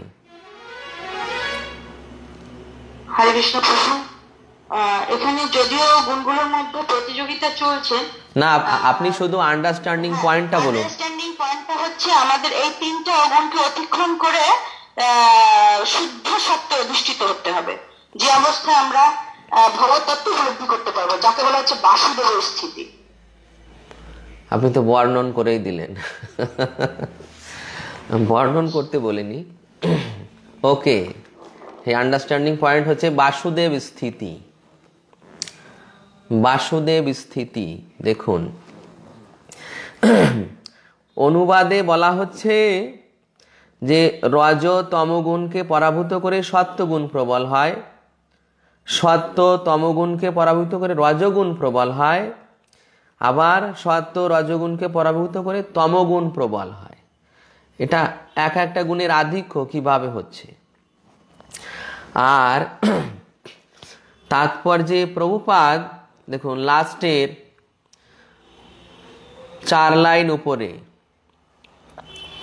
যে যদিও প্রকৃতিতে এই 3টি গুণ রয়েছে, তবুও কেউ যদি দৃঢ় সংকল্পবদ্ধ হন, তাহলে তিনি সত্য গুণের দ্বারা আশীর্বাদ পুষ্ট হতে পারেন এবং সেই গুণকে অতিক্রম করে শুদ্ধ সত্ত্বে অধিষ্ঠিত হতে পারেন, যাকে বলা হয় বাসুদেব স্থিতি, অর্থাৎ যে অবস্থায় ভগবত তত্ত্ব উপলব্ধি করা যায়। তাহলে বাসুদেব স্থিতি হচ্ছে এখানে আন্ডারস্ট্যান্ডিং পয়েন্ট। এই যে বাসুদেব স্থিতি, এই বাসুদেব স্থিতি হচ্ছে 3 গুণের উপরের অবস্থা, যে স্তরে ভগবান প্রকাশিত হন, যে স্তরে ভগবত তত্ত্ব প্রকাশিত হন, মানে যে স্তরে পৌঁছালে ভগবানকে জানা যায়। এই বাসুদেব স্থিতির অপর নাম হচ্ছে বিশুদ্ধ সত্য স্তর, অর্থাৎ ত্রিগুণাতীত স্তর। এই বাসুদেব স্থিতিতে ভগবান প্রকাশিত হন। কোনো জীব যদি এই বাসুদেব স্থিতিতে যেতে পারেন, তখন তিনি এই ভগবত তত্ত্ব উপলব্ধি করতে পারেন। তাই আমাদের এরকম লক্ষ্য হচ্ছে যে আমাদের ওই বাসুদেব স্থিতিতে যেতে হবে, অর্থাৎ সত্য রজ তম 3 গুণকে অতিক্রম করে। কিন্তু এই অতিক্রম করে যেতে হলে এর মধ্যে সত্যগুণ আমাদের সহায়তা করে। সত্যগুণ আমাদের সহায়তা করে কিভাবে? যেমন সাত্বিক মুহূর্ত, ব্রহ্ম মুহূর্তে ওঠার অভ্যাস করা, ব্রহ্ম মুহূর্তে ওঠার অভ্যাস করা। এই অভ্যাস করলে কি হবে? সেই সেই সময় জপ করার অভ্যাস হবে। ওই সাত্বিক মুহূর্তে জপ, এই জপ ওই সময়টাকে ওই সময় জপ আমাদের জপকে সাহায্য করে, যে মন তখন ফ্রেশ থাকে, চিত্ত পবিত্র থাকে। ওই অবস্থায় মনের একাগ্রতা হয়, একাগ্রতা সহকারে জপ করা যায় ব্রহ্ম মুহূর্তে, যেহেতু ওই মুহূর্তটা সাত্বিক সময়, সত্যগুণের কাল। এইভাবে সত্যগুণ যদি আমরা অভ্যাস করি তাহলে রজ তম তিন গুণকে, ওই দুই গুণকে আমরা পরাভূত করতে পারবো। আমাদের কামনা বাসনা আসবে না, কামনা বাসনা থেকে মুক্ত থাকবো, প্লাস প্রমাদ, আলস্য, নিদ্রা, এই যে তমগুণের যে স্থিতি, এই স্থিতিও আমাদের হবে না। আমরা সত্যগুণে থাকবো এবং সত্যগুণে অভ্যাসের দ্বারা যখন আমরা এই কৃষ্ণ ভাবনায়, যে শ্রবণ কীর্তন নাম জপ আদি এগুলো যখন করব, তখন এই গুণের দ্বারা আমরা আশীর্বাদ পুষ্ট হতে পারি। প্রভুপাদ এখানে লিখছেন যে সে সত্য গুণের দ্বারা তিনি আশীর্বাদ পুষ্ট হতে পারেন, কিন্তু সত্য গুণেও অবস্থান করা যাবে না, সত্য গুণকেও অতিক্রম করতে হবে। আর সেই সত্য গুণকে অতিক্রম করা মানে কৃষ্ণ ভাবনামৃত, কৃষ্ণ ভাবনামৃত। যারা গুণের মধ্যে কেবল থাকবে, সর্বদা গুণের মধ্যে, তারা কৃষ্ণ ভাবনামৃত জীবন যাপনে নয়। এইভাবে কৃষ্ণ ভাবনামৃত জীবন যাপন করতে হবে, প্লাস সত্যগুণের আশীর্বাদ পুষ্ট হতে হবে, তাহলেই আমরা বাসুদেব স্থিতিতে যেতে পারব। হরে কৃষ্ণ। 11 শ্লোক। সর্বদারেষু দেহস্মিন প্রকাশ উপজায়তে জ্ঞানম যদা তদা বিদ্যাৎ বিবৃদ্ধ্যম সত্যমিত্যুত। অনুবাদ পড়ুন। কালিন্দী জীবন প্রভু। হ্যাঁ, আমাকে একটু কৃপা করুন। ওকে, কালিন্দী জীবন প্রভু। প্রভু অনুবাদ। যখন এই দেহের সব কয়টি দ্বারে জ্ঞানের প্রকাশ হয় তখন সত্যগুণ বর্ধিত হয়েছে বলে জানবে।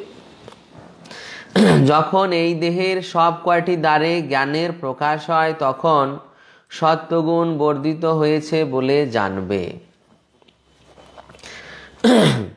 তো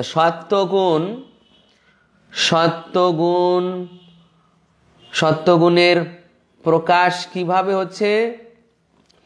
যে জ্ঞানের প্রকাশ হবে যখন সব কয়টি দ্বারে। তো কিভাবে জ্ঞানের প্রকাশ হবে? কিভাবে জ্ঞানের প্রকাশ হবে দেখুন, বলা হচ্ছে যে 9টি দ্বার। 9টি দ্বার কি কি? প্রথম তাৎপর্য, প্রথম লাইন, 2টি চক্ষু, 2টি কর্ণ, 2টি নাসারন্ধ্র, মুখ, উপস্থ এবং বায়ু। এই হচ্ছে দেহের 9টি দ্বার, এবং এই দ্বারে জ্ঞানের প্রকাশ হবে। দ্বিতীয় লাইন দেখুন, যখন প্রতিটি দ্বারে সত্যগুণের বিকাশ হয় তখন বুঝতে হবে যে সেই মানুষ সত্যগুণে অধিষ্ঠিত আছে। সত্যগুণে অধিষ্ঠিত হলে যথাযথভাবে দর্শন করা যায়। যথাযথভাবে দর্শন মানে চোখ দিয়ে আপনি দর্শন করছেন, চোখ দিয়ে আপনি দর্শন করছেন, সেখানে কোনো নিকৃষ্ট বাসনা, জাগতিক কামনা আপনার আসবে না। তাহলেই সেটা যথাযথ দর্শন। যথাযথভাবে শ্রবণ, অর্থাৎ একটা বিষয় শ্রবণ করছে, তার নেগেটিভ কোনো মন্তব্য মনে আসবে না। তো যথাযথভাবে শ্রবণ, তো যথাযথভাবে স্বাদ গ্রহণ। মনে করুন একটি খাবার আস্বাদন করছেন, তখন সেই খাবার আস্বাদন করতে গিয়ে অন্য কোনো মানে যেটা তামসিক রাজসিক এই ধরনের খাবারের কোনো চিন্তা আসবে না। তাই যথাযথভাবে স্বাদ আস্বাদন, একেই বলা হয় যথাযথভাবে স্বাদ আস্বাদন। মানুষ তখন অন্তরেও বাইরে নির্মল হয় এবং প্রতিটি দ্বারেই তখন সুখের লক্ষণ প্রকাশিত হয়, সেটি হচ্ছে সাত্ত্বিক অবস্থা।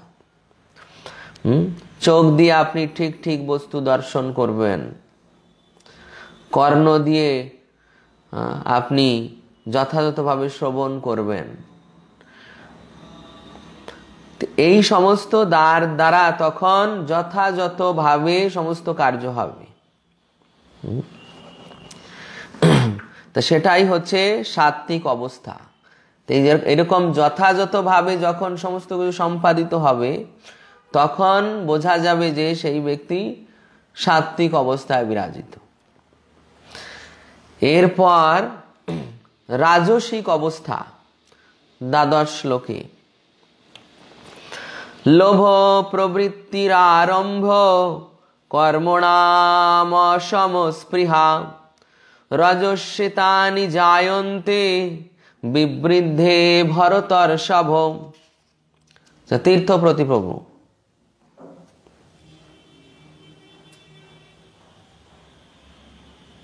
হরে কৃষ্ণ প্রভু, ধন্যবাদ প্রণাম। অনুবাদ: হে ভরত শ্রেষ্ঠ, রজগুণ বর্ধিত হলে লোভ প্রবৃত্তি, কর্মে উদ্যম ও দুর্দমনীয় স্পৃহা বৃদ্ধি পায়। রজগুণ বর্ধিত হলে লোভ প্রবৃত্তি, কর্মে উদ্যম ও দুর্দমনীয় স্পৃহা বৃদ্ধি পায়।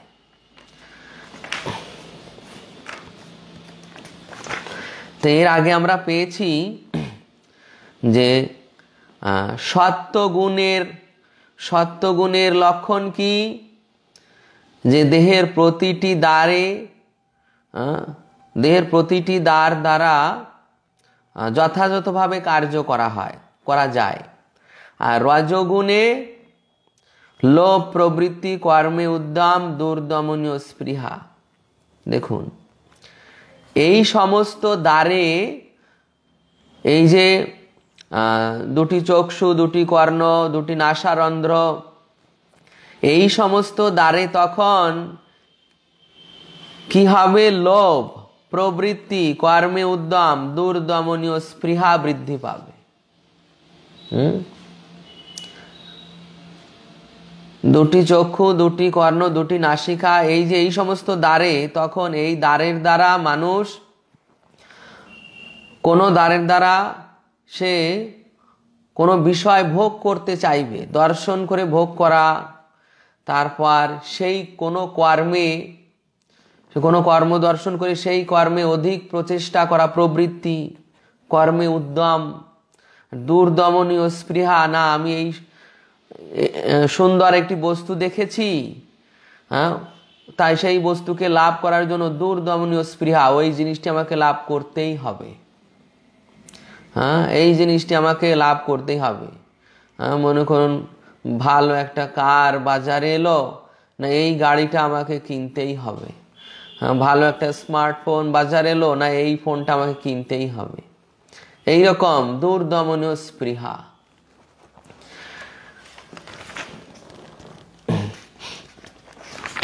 দেখুন, প্রভুপাদ এখানে একটি উদাহরণ দিচ্ছেন দুর্দমনীয় স্পৃহার। দ্বিতীয় লাইনে তিনি সর্বদাই তার অবস্থার উন্নতি সাধন করবার আকাঙ্ক্ষা করেন। যখন তিনি কোনো গৃহ নির্মাণ করেন তখন তিনি একটি প্রাসাদোপম গৃহ নির্মাণ করার চেষ্টা করেন। তিনি যেন চিরকাল সেই বাড়িতেই থাকতে পারবেন। ইন্দ্রিয় সুখ ভোগের ব্যাপারেও তার প্রচণ্ড আসক্তি। কেমন আসক্তি? তিনি সর্বদা তার পরিবারের সঙ্গে থাকতে, তার বাড়িতে বাস করতে, চিরকাল ইন্দ্রিয় সুখ ভোগ করতে, এইভাবে সর্বদা এই কামনা বাসনায় নিমজ্জিত থাকতে চান। তার এই কামনা বাসনার কখনো নিবৃত্তি হয় না। এটাই হচ্ছে রজগুণের বৈশিষ্ট্য। তাহলে এই বৈশিষ্ট্য থাকলে বুঝতে হবে যে সেই ব্যক্তি রজগুণের দ্বারা বদ্ধ।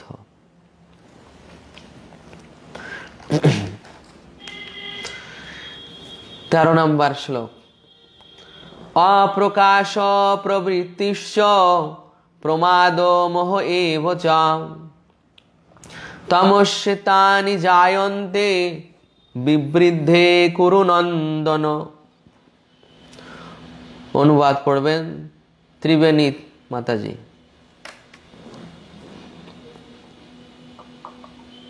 হরে কৃষ্ণ প্রভু, ধন্যবাদ। অনুবাদ।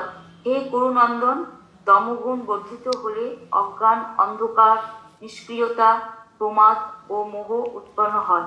হরে কৃষ্ণ। হে কুরুনন্দন, তমগুণ বর্ধিত হলে অজ্ঞান, অন্ধকার, নিষ্ক্রিয়তা, প্রমাদ ও মোহ উৎপন্ন হয়। যদি তমগুণ বর্ধিত হয় তাহলে কি হবে? অজ্ঞান, অন্ধকার, নিষ্ক্রিয়তা, প্রমাদ ও মোহ। দেখুন, অজ্ঞান অন্ধকার, অজ্ঞান অন্ধকার মানে যে তার কোনো প্রকার জাগতিক জ্ঞানও নেই, পারমার্থিক জ্ঞান তো দূরের কথা। হ্যাঁ, তমগুণ বর্ধিত হলে অজ্ঞান অন্ধকার মানে জাগতিক জ্ঞানও থাকবে না। হ্যাঁ, তো জেনারেল নলেজ এটাও থাকবে না। নিষ্ক্রিয়তা, নিষ্ক্রিয়তা মানে যে তার কোনো কার্যে প্রবৃত্তি নেই, কোনো কার্যে মানে জড়জাগতিক কার্যে, পারমার্থিক কার্যে তো দূরের কথা, জড়জাগতিক কার্যেও তার প্রবৃত্তি নেই, অপ্রবৃত্তি। প্রমাদ, প্রমাদ মানে উন্মত্ততা, মোহগ্রস্ত, পাগলামি, এই রকম ভাব থাকবে। হ্যাঁ, এবং মোহ মানে মোহিত হয়ে যাওয়া, মোহিত হয়ে যাওয়া। মায়ার দ্বারা কোনো রূপ দর্শন করে বা কোনো বস্তু লাভ করার জন্য সে মোহিত হয়ে যায়, কোনো বস্তুর প্রতি সে মোহিত হয়ে পড়ে। তো এই প্রকার এগুলো হচ্ছে কি তমগুণের লক্ষণ। তাৎপর্যে প্রভুপাদ দেখুন প্রথম লাইনে লাস্টে লিখছেন যে তামসিক মানুষ বিধিবদ্ধ নিয়মের দ্বারা পরিচালিত হয়ে কখনোই কর্ম করে না, সে নিজের খেয়াল খুশি মতো উদ্দেশ্যবিহীনভাবে আচরণ করে। যদিও তার কাজ করার ক্ষমতা আছে তবুও সে কোনো রকম প্রচেষ্টা করে না। তো এইভাবে যে তাদের এই অজ্ঞান অন্ধকারের মধ্যে ডুবে থাকতে হয়, তারা কোনো প্রকার কাজের মধ্যে যেতে চায় না। তারপর উন্মত্ততায় থাকে, যেহেতু এই ধরনের মানুষ এদের প্রবৃত্তি থাকে নেশা করা, এদের প্রবৃত্তি থাকে নেশা করা। হ্যাঁ, ধূমপান, মদ্যপান, আফিম, গাঁজা এই রকম নেশার মধ্যে ডুবে থাকে। আর মোহ তার কোনো বিশেষ বস্তুর প্রতি মোহিত হয়ে থাকে। এখানে প্রভুপাদ অবশ্য দিয়েছিলেন যে কোনো প্রকার প্রচেষ্টা করে না, মানে কোনো বস্তুর প্রতি অত্যধিক আসক্তি, কোনো বস্তুর প্রতি অত্যধিক আসক্তি এটা সেই মোহের কারণ। কোনো বস্তুর প্রতি অত্যধিক আসক্তি, তো এর ফলে তাকে মোহগ্রস্ত হতে হয়। হ্যাঁ, পরিবার পরিজনদের প্রতি অত্যধিক আসক্তির ফলে তাকে মোহ প্রাপ্ত হতে হয়, যে সেই তার সব কিছু, তাকে ছাড়া এরকম জীবনে সে বাঁচতে পারবে না, এই রকম কারো প্রতি অত্যধিক আকর্ষণ হেতু এইরকম সে মোহ প্রাপ্ত হয়, মানে সেই তার অন্তরঙ্গ বা নিকটস্থ এইভাবে মোহ প্রাপ্ত হয়, মায়ার দ্বারা মোহিত হয়। তো এগুলো হচ্ছে তমগুণ সম্পন্ন মানুষের লক্ষণ।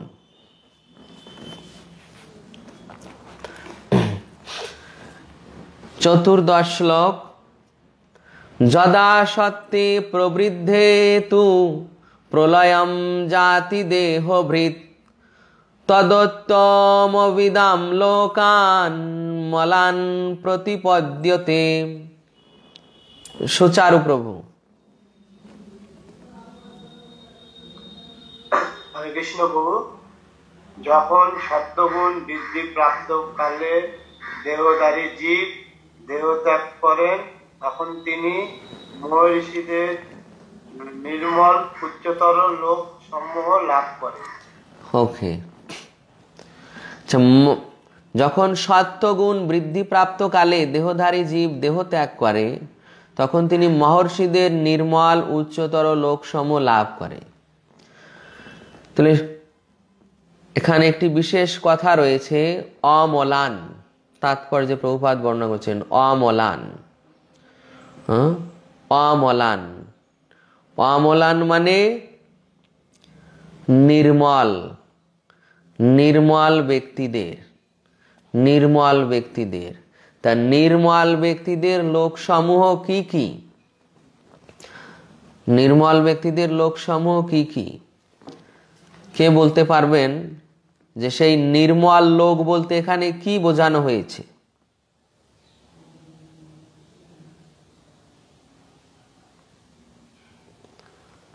নির্মল লোক বলতে কি বোঝানো হয়েছে? হাত। ওকে, সরল। আচ্ছা, দিশারি মাতাজি বলুন, দিশারি মাতাজি বলুন। কৃষ্ণ প্রভু, যিনি সত্যগুণে আছেন, রজ তমগুণ থেকে মুক্ত। আচ্ছা, আনন্দ দায়নি মাতাজি। হ্যাঁ প্রভু, উচ্চতর গ্রহলোক আদি, যেভাবে ব্রহ্মলোক, জনলোক, সত্যলোক, তপলোক, হ্যাঁ ওইগুলো আর কি। কয়টা কয়টা এবং ক্লিয়ার ভাবে বলুন। প্রভু সাতখানা, উপর দিক থেকে, মানে আচ্ছা, আমাদের ভূলোক মাঝখানে, তারপরে হচ্ছে সুলোচনা মাতাজি বলুন, সুলোচনা মাতাজি বলুন। তারপরে স্বর্গলোক, স্বর্গলোকের পরে হচ্ছে মহলোক, তারপরে জনলোক। বহুটুখানি এলোমেলো হয়ে যাচ্ছে। আচ্ছা, এরকম সাতটা। আচ্ছা, সুলোচনা মাতাজি বলতে পারবেন? প্রভু একদম ক্রমান্বয়ে তো বলতে পারবো না। আচ্ছা, ক্রমান্বয়ে কার হবে? ক্রমান্বয়ে কার হবে তিনি বলুন।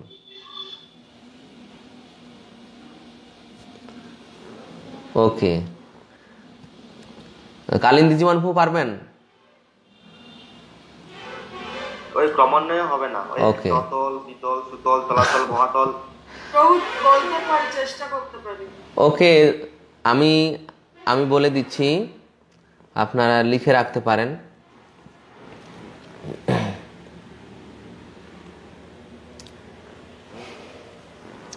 হ্যাঁ, তো প্রথমে আমাদের এই ভূলোক, ভূলোক দিয়ে শুরু করছি। ভূলোকের উপর ভূবরলোক, ভূবরলোকের উপর স্বর্গলোক, স্বর্গলোকের উপর মহরলোক, মহরলোকের উপর জনলোক, জনলোকের উপর তপলোক, তপলোকের উপর সত্যলোক। এই সত্যলোককেই ব্রহ্মলোক বলা হয়। সত্যলোকের অপর নাম ব্রহ্মলোক। এবার ভূলোকের নিচের থেকে লিখুন, ভূলোকের নিচের থেকে, ভূলোকের নিচের থেকে অতল, বিতল,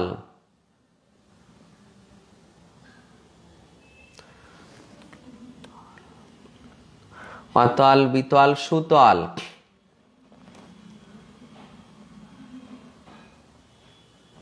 অতল, বিতল, সুতল, তলাতল, মহাতল, রসাতল, পাতাল। অতল, বিতল, সুতল, তারপর তলাতল,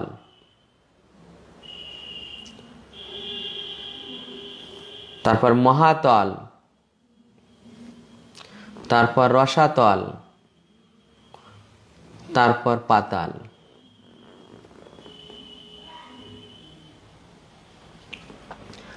14টি হয়েছে। ওকে, তাহলে দেখুন এখানে বলছে যে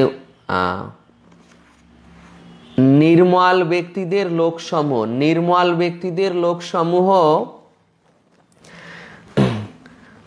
নির্মল ব্যক্তিদের লোকসমূহ মানে সাত্ত্বিক লোকেরা ব্রহ্মলোক, জনলোক আদি উচ্চতর গ্রহলোকে গমন করে এবং সেখানে স্বর্গসুখ ভোগ করেন। তাই এই নির্মল ব্যক্তিদের লোকসমূহ শুরু হচ্ছে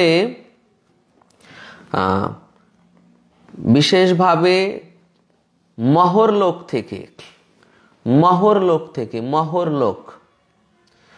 মহরলোক থেকে শুরু হচ্ছে, মহরলোক।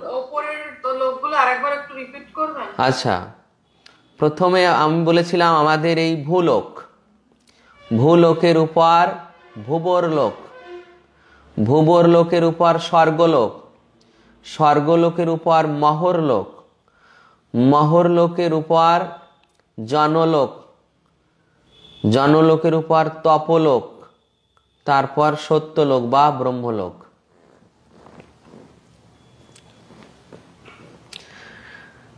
তেই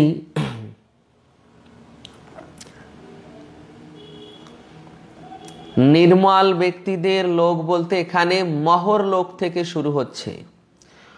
মহরলোক, জনলোক, তপলোক, সত্যলোক। মহরলোক, জনলোক, তপলোক, সত্যলোক।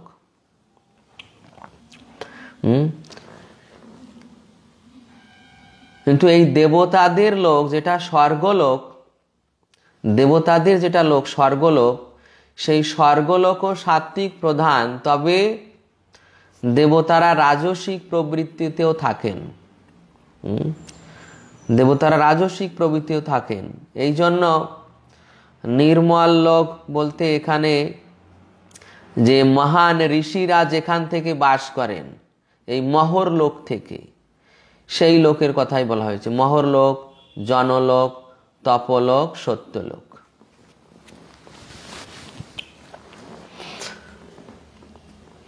ওকে, 15 নাম্বার। রজসী প্রলয়ম গত্বা কর্মসঙ্গী সুজায়তে তথা প্রলীনস্তমসি মূঢ়জনী সুজায়তে।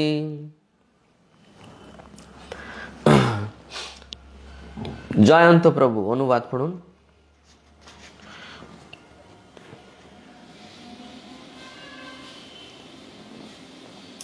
অনুবাদ: রজগুণে মৃত্যু হলে কর্মাসক্ত মনুষ্যকুলে জন্ম হয়, তেমনি তমগুণে মৃত্যু হলে পশুজনিতে জন্ম হয়।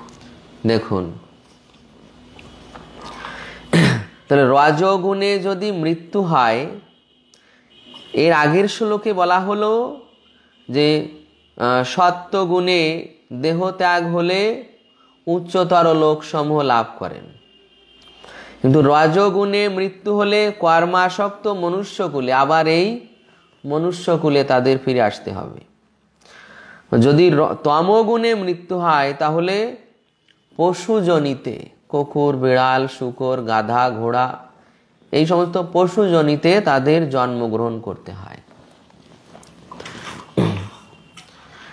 তাৎপর্যে দ্বিতীয় লাইনে প্রভুপাদ বর্ণনা করছেন। আচ্ছা, দিশারি মাতাজি পড়ুন দ্বিতীয় লাইন থেকে। কেউ যদি তমগুণের দ্বারা আচ্ছাদিত হয়ে, হরে কৃষ্ণ প্রভু, কেউ যদি তমগুণের দ্বারা আচ্ছাদিত হয়ে জীবন যাপন করে, তাহলে মৃত্যুর পরে তার আত্মা অধঃপতিত হয়ে পশুজনি প্রাপ্ত হয়। সেই অবস্থা থেকে তাকে আবার ক্রমবিবর্তনের মাধ্যমে এক শরীর থেকে আর এক শরীর প্রাপ্ত হতে হতে অবশেষে মনুষ্য শরীর প্রাপ্ত হতে হবে। হরে কৃষ্ণ, হরে কৃষ্ণ। এই পর্যন্ত তো দেখুন, তো এখানে প্রভুপাদ বলছেন কি, যদি তমগুণে মৃত্যু হয় তাহলে সে পশু শরীর প্রাপ্ত হবে। মনে করুন তমগুণে তার এমন অবস্থায় মৃত্যু হয়েছে যে তখন ওই মৃত্যুর সময় তার খুব মাছ মাংস বা মাংস আহারের প্রতি খুব লোভ জন্মেছে। ওই অবস্থায় ওই মাংস আহারের লোভের প্রতি প্রবৃত্তি থাকা অবস্থায় তার মৃত্যু হয়েছে। তাহলে আগে প্রথমে সে নরক লোকে যাবে, আগে প্রথমে তাকে নরক লোকে নেওয়া হবে। নরক লোকে নিয়ে সেখানে তাকে তার পাপ অনুযায়ী সেখানে তাকে শাস্তি দেওয়া হবে। 100% পাপের মধ্যে তাকে 75% ওখানে তাকে শাস্তি দেওয়া হবে, আর বাকি 25% পাপ থাকা অবস্থায় তার ওই যাতনাময় শরীরকে ওই নরক লোকে মৃত্যুর সময় যে ভাব প্রাপ্ত হয়েছিল, একটা পশু যে মাংস খাবে, মনে করুন কুমির কি ব্যাঘ্র, তখন তাকে ওই নরক লোকেই একটা কুমিরের শরীরে বা বাঘের শরীরে প্রবেশ করানো হবে। অর্থাৎ বাঘের শরীর দেওয়া হবে বা কুমিরের শরীর দেওয়া হবে। ওই নরক লোকেই তাকে ওই ওখানকার ওই বাঘের স্বভাব অনুযায়ী তার যে খাবার, কাঁচা মাংস আদি এগুলো তাকে অভ্যাস করানো হবে। আর এখানে মানুষ থাকা অবস্থায় তার স্বভাব ছিল রান্না করে খাওয়া, আর ওখানে ওই কাঁচা মাংস খাওয়ার অভ্যাস করানো হবে। তারপর এই জগতে এনে তাকে একটা বাঘিনীর গর্ভে জন্ম প্রদান করা হবে। শুরুর থেকে তার ওই কাঁচা মাংস খাওয়ার স্বভাব হয়ে যাবে। এইভাবে ব্যাঘ্র থেকে তার উচ্চ শ্রেণীর পশু ওই ব্যাঘ্রে বাঘ হয়ে জন্মগ্রহণ করার পর এইভাবে সে তার মনোবাসনা পূরণ করবে, মাংস খাবে। এর পরবর্তী জীবনে আরেকটি উন্নত শরীর। এই পশুজনী হচ্ছে কর্মফল ক্ষয় প্রাপ্ত হয়। এখানে কর্ম আবার নতুন করে বৃদ্ধি প্রাপ্ত হয় না। আমাদের মানুষদের যেমন কর্মফল বৃদ্ধি প্রাপ্ত হয়, আর পশুজনী হচ্ছে কর্মফল ক্ষয়ের জীবন। এখানে এসে তারা ওই কর্মফল ক্ষয় প্রাপ্ত হয়। ব্যাঘ্র থেকে আর একটা উন্নত পশু, আর একটা উন্নত পশু, এইভাবে তাদের আবার ক্রমবিবর্তনের মাধ্যমে মনুষ্য রূপে ফিরে আসতে হবে।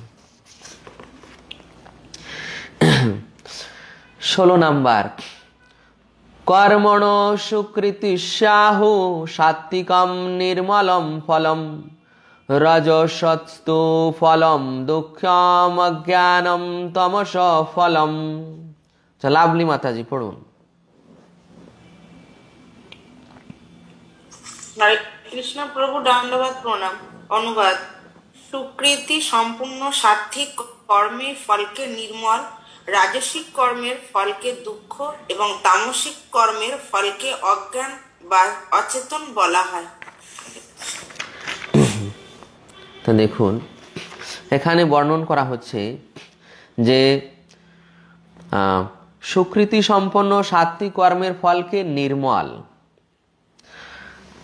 তো সাত্বিক কর্মের ফল কি হবে? নির্মল, মানে সুখ লাভ, স্বর্গ প্রাপ্তি, উচ্চতর লোক প্রাপ্তি আদি। আর রাজসিক কর্মের ফলকে দুঃখ, মানে রাজসিক কর্মের ফলে আবার এই জগতে মনুষ্য রূপে আসতে হবে। এখানে আবার এই জন্ম মৃত্যু জরা ব্যাধি চক্রে আবার তাকে সুখ দুঃখ ভোগ করতে হবে। আর তামসিক কর্মের ফলে অজ্ঞান, অচেতনতা, মানে পশু জন্ম। যেমন এই যে নলকুবের এবং মণিগ্রীব, দামবন্ধন লীলায় যারা আপনার অধ্যয়ন করেছেন, নলকুবের এবং মণিগ্রীব তারা ছিল দুই দেবতা, স্বর্গের কোষাধ্যক্ষ কুবেরের দুই দেবতা। অথচ তারা কি করেছিল দেখুন, শিবের পরিকর, কুবেরের পুত্র, এত বড় তাদের পদ পজিশন, আবার উন্নত শরীর, দেবতার শরীর, সত্যগুণের শরীর, সেই শরীরে তারা কি করেছেন? ওই কৈলাসে শিবের ধামে সেখানে মন্দাকিনী নদীর জলে বস্ত্রহীন অবস্থায় ওই মন্দাকিনীর জলে বিহার করেছে। গঙ্গার জল, মন্দাকিনীর জল মানে গঙ্গার জল, ওখানে বিহার করেছে আর মদ্যপান করেছে। এত অচেতন হয়ে গিয়েছে যে নারদ মুনি ওই পথ দিয়ে যাচ্ছেন, মদ্যপানের প্রভাবে তাদের সেই মানে স্বাভাবিক স্থিতি ছিল না যে সাধুকে দেখে অন্তত একটু সংযত আচরণ করতে হয়, সাধুর সামনে এইভাবে বিবস্ত্র হতে নেই। তো এই মনোভাবও তাদের ছিল না, তারা এমন স্থিতিতে চলে গিয়েছিল। তাই নারদ মুনি তাদেরকে অভিশাপ দিয়েছিলেন যে তোমরা যে স্বভাবে আছো ওই স্বভাব অনুযায়ী তোমাদের দণ্ড প্রাপ্ত হতে হবে, তোমাদেরকে বৃক্ষ জনিতে প্রেরণ করা হবে। তো তাদের বৃক্ষ করে দিলেন, অচৈতন্য জীবন, যেখানে ঝড় বৃষ্টি রোদ তাপ গ্রীষ্মের তাপ শীতের ঠান্ডা এই সমস্ত কিছু অনুভব মানে লাগবে, দুঃখ কষ্ট ভোগ করতে হবে, কিন্তু অচেতন, জ্ঞান শূন্যতা। তো নারদ মুনি তাদের কৃপা করে ওই দুঃখ ভোগ করার জন্য একটু চেতনতা দান করেছিলেন, যাতে তারা বুঝতে পারেন যে তারা অন্যায় করেছেন। তো যাই হোক, এইভাবে তামসিক কর্মের ফলে এই অজ্ঞানতা অচেতনতা এগুলো চলে আসে।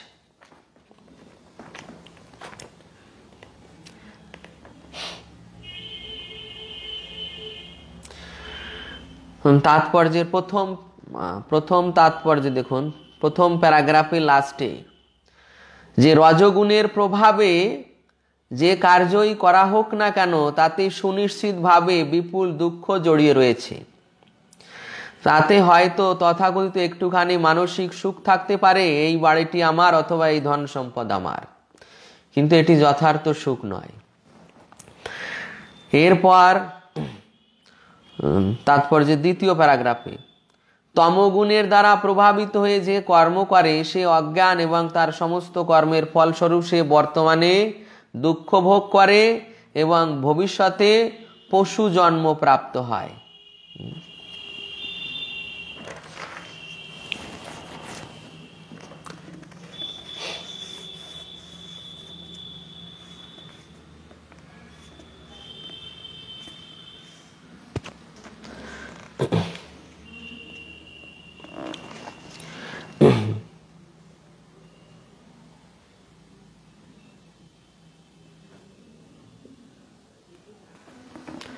হরে কৃষ্ণ। আপনাদের সকলের কাছে প্রশ্ন যে এই তাৎপর্য থেকে প্রভুপাদের একটি মনোভাব রয়েছে, মুড মিশন রয়েছে, একটি আপনারা নির্ণয় করবেন। 2 মিনিট দেখুন, এই তাৎপর্যে প্রভুপাদের একটি মনোভাব রয়েছে, মুড মিশন, তো এটি আপনারা নির্ণয় করুন। যিনি পাবেন তিনি হাত উঁচু করবেন, আগে বলবেন না, হাত উঁচু করবেন।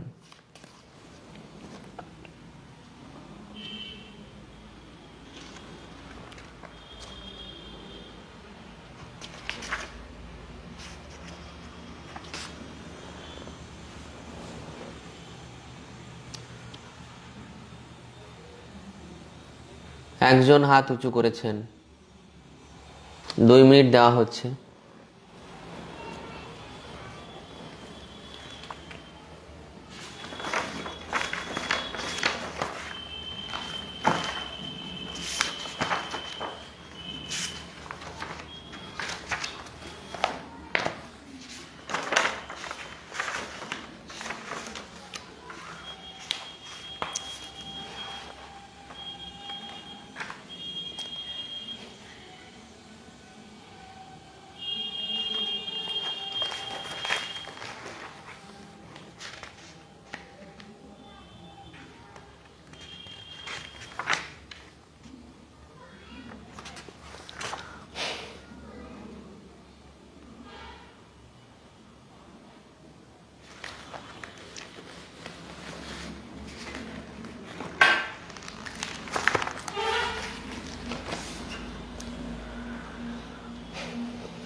ওকে, যারা হাত উঁচু করেছেন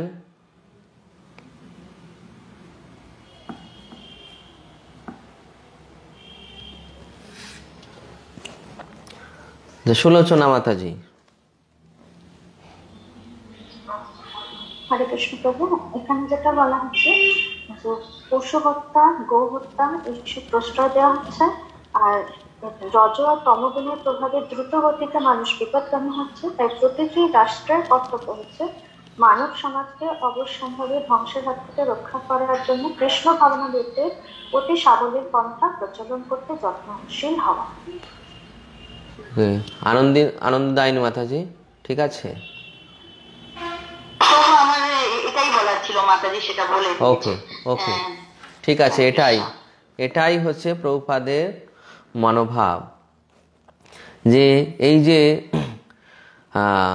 ভয়ঙ্কর যুগ, যে যুগ মানুষকে বিপদগামী করছে, তাই প্রতিটি রাষ্ট্রের কর্তব্য হচ্ছে মানব সমাজকে অবশ্যম্ভাবী ধ্বংসের হাত থেকে রক্ষা করার জন্য কৃষ্ণ ভাবনামৃতের অতি সাবলীল পন্থা প্রচলন করতে যত্নশীল হওয়া।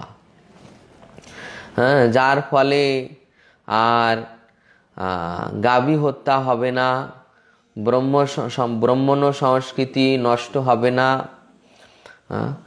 তারপর মানুষ তারা আর বিপথে পরিচালিত হবে না, বা পশু সমাজে জীবকে আর পরিণত হওয়ার পথে চালিত করবে না। তো এইরকম একটি সভ্যতাকে কৃষ্ণ ভাবনামৃতের দ্বারা কৃষ্ণ ভাবনামৃত জীবন অনুশীলন এবং সকলকে কৃষ্ণ ভক্তিময় জীবন যাপনে অনুশীলন করার চেষ্টা করা, যাতে সকলে কৃষ্ণ ভক্ত হতে পারে।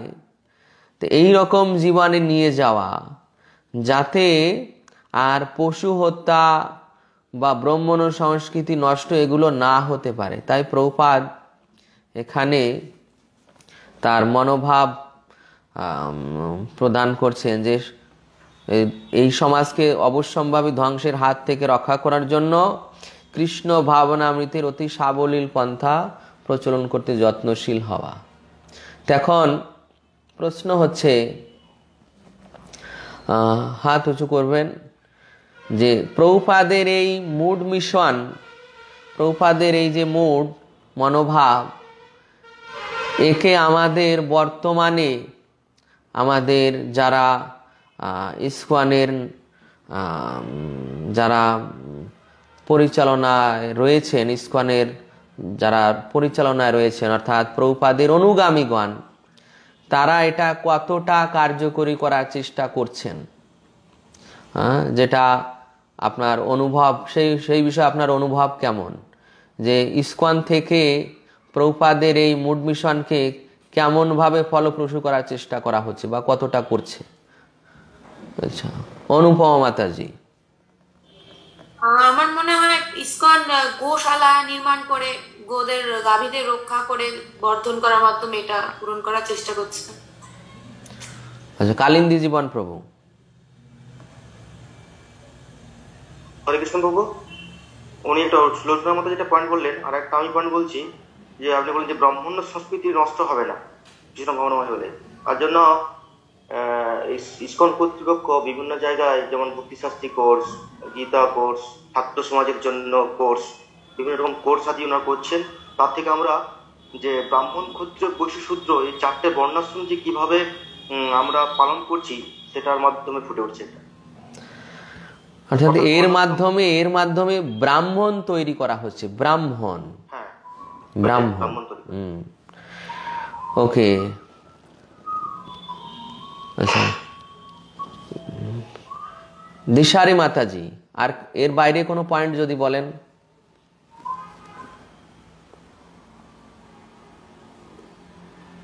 হরে কৃষ্ণ প্রভু, এই একই আমার দুটো পয়েন্টই ছিল। আচ্ছা, আনন্দদায়িনী, যদি এর বাইরে থাকেন। হ্যাঁ প্রভু, আমার একটা পয়েন্ট আছে এর বাইরে।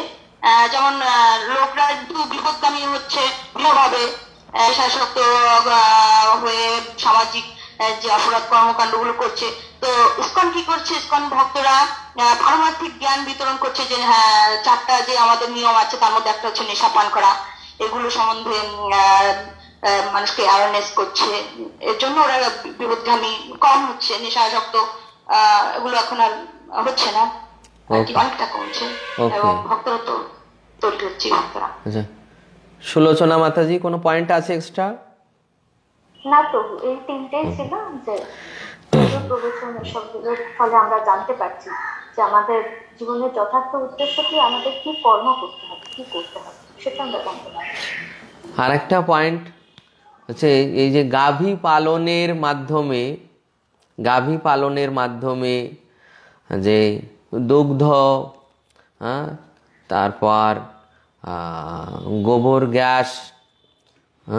গ্যাস এই আবার গোবর থেকে রাসায়নিক কীটনাশক ব্যবহার না করে বিভিন্ন জায়গায়, যেমন আমাদের মুম্বাইতে রয়েছে, মহারাষ্ট্রে ওয়াড়া ফার্ম, তালাশ্রী ফার্ম, এখানেও যে গোশালা আছে সেখান থেকে বায়োগ্যাস তৈরি করা হচ্ছে। তারপর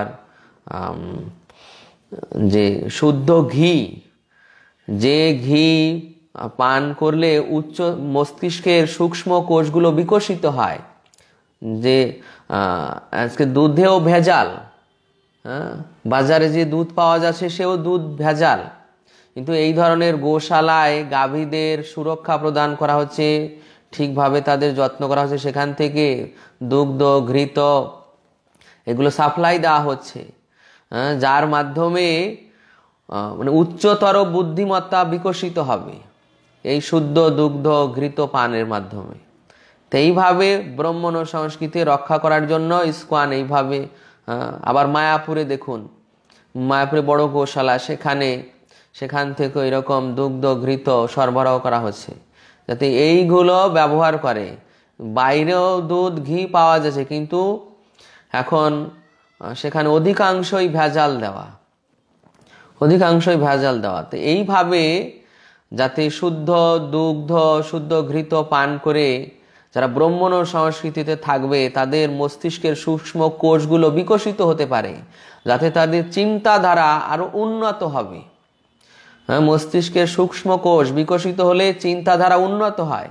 তো এই প্রচেষ্টা করা হচ্ছে যাতে মানুষ তাদের জীবনের মূল্য বুঝবে, মানে আর্য যারা জীবনের মূল্য বুঝবে, তো সেই সমস্ত আর্য মানুষদের তৈরি করা হচ্ছে, ব্রাহ্মণের স্তরে নিয়ে তাদেরকে ভগবানের সেবা দেওয়া হচ্ছে।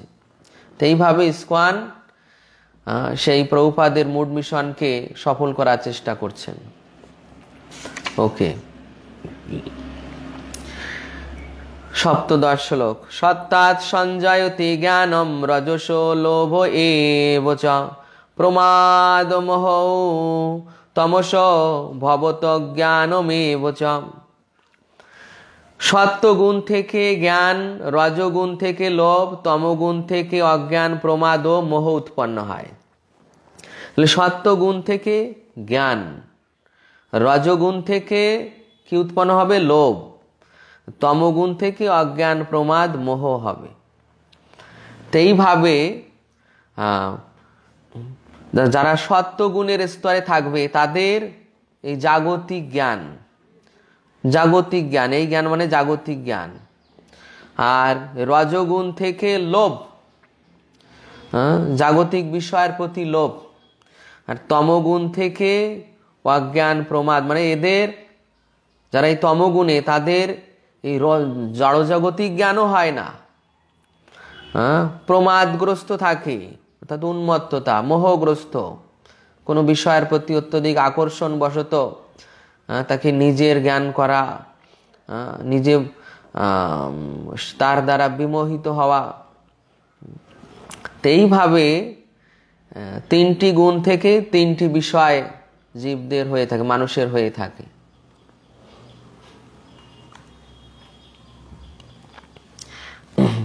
দেখুন প্রভুপাদ বর্ণনা করছেন এখানে লাস্টে যে তমগুণে মানুষ উন্মাদ হয়ে ওঠে, লাস্টের তৃতীয় লাইনে, তমগুণে মানুষ উন্মাদ হয়ে ওঠে, তাদের পারপার্শ্বিক অবস্থার দ্বারা নিদারুণ দুঃখ ভোগ করে তারা মাদক দ্রব্যের আশ্রয় গ্রহণ করে।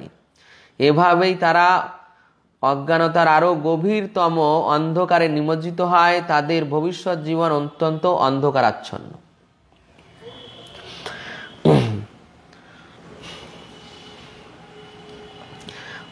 প্রভুপাদ তাৎপর্যের 6ষ্ঠ লাইনে আরেকটি বিষয় লিখছেন, দেখুন, যে তামসিক মানুষ বুঝতে পারে না যে পশু হত্যা করার মাধ্যমে তারাও পরবর্তী জীবনে সেই পশুর দ্বারাই নিহত হওয়ার দুর্ভাগ্য অর্জন করছে। তাহলে কিভাবে না সেই পশুগুলো ওই নরক লোকে অবস্থান করে,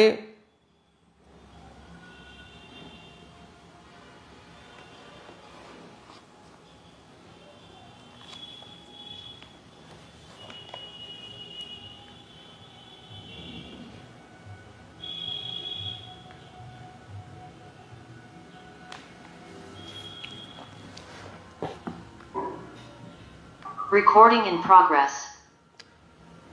হরে কৃষ্ণ। তো সেই পশুগুলো নরক লোকে অবস্থান করে এবং তারা যখন নরক লোকে যায় সেখানেও তাদের ওইভাবে ওই পশুর দ্বারা তাদের নিহত হতে হয়। তো এইভাবে তাদের শাস্তি ভোগ করতে হয়। এরপর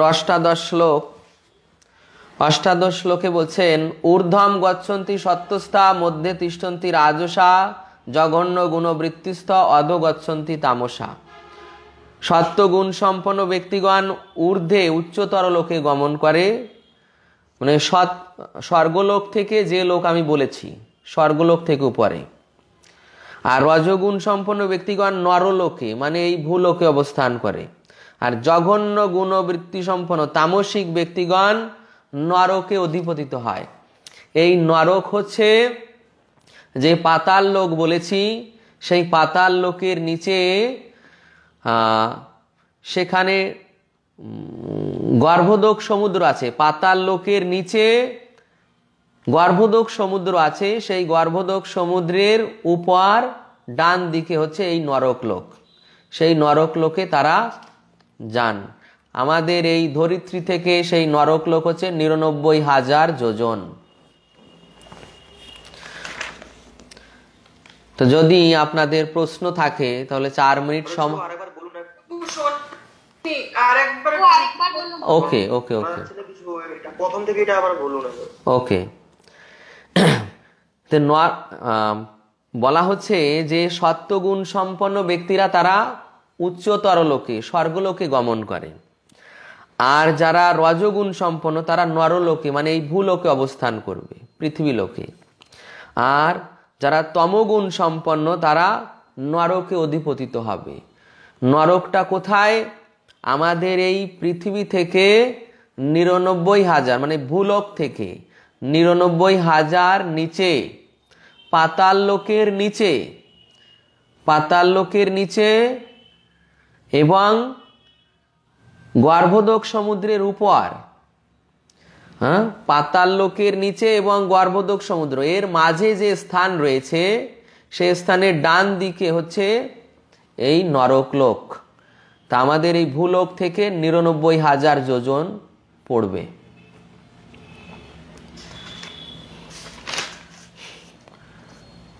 দু মিনিটে দুটো প্রশ্ন আপনারা জিজ্ঞাসা করতে পারেন। আর যাদের প্রশ্ন থাকবে তারা আমার হোয়াটসঅ্যাপে পাঠাবেন, আমি ভয়েস মেসেজে আপনাদের অ্যান্সার পাঠাবো।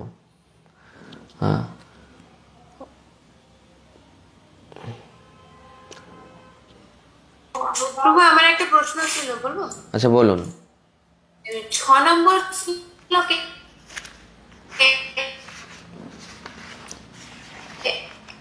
সত্যগুণের যে বৈশিষ্ট্য তার মধ্যে একটা রয়েছে প্রকার। আচ্ছা মাতাজি, আপনারটা বেঁধে যাচ্ছে, নেটের সমস্যা হচ্ছে, আপনি আমার হোয়াটসঅ্যাপে লিখে পাঠাবেন। আচ্ছা না, শোনা যাচ্ছে না, বেঁধে যাচ্ছে। কালিন্দী জীবন প্রভু। কৃষ্ণ প্রভু, বলছি 10 নম্বর শ্লোকে যে আপনি বাসুদেব স্থিতির কথা বললেন, আপনি ওখানে 3টে পয়েন্ট বলেছেন তবু, যে কিভাবে আমরা ওই বাসুদেব করতে পারি। এটা হচ্ছে কৃষ্ণ ভগবান তো জীবনযাপন করতে হবে, আর 2টো পয়েন্ট বলেছিলেন, ওইটা কি কি?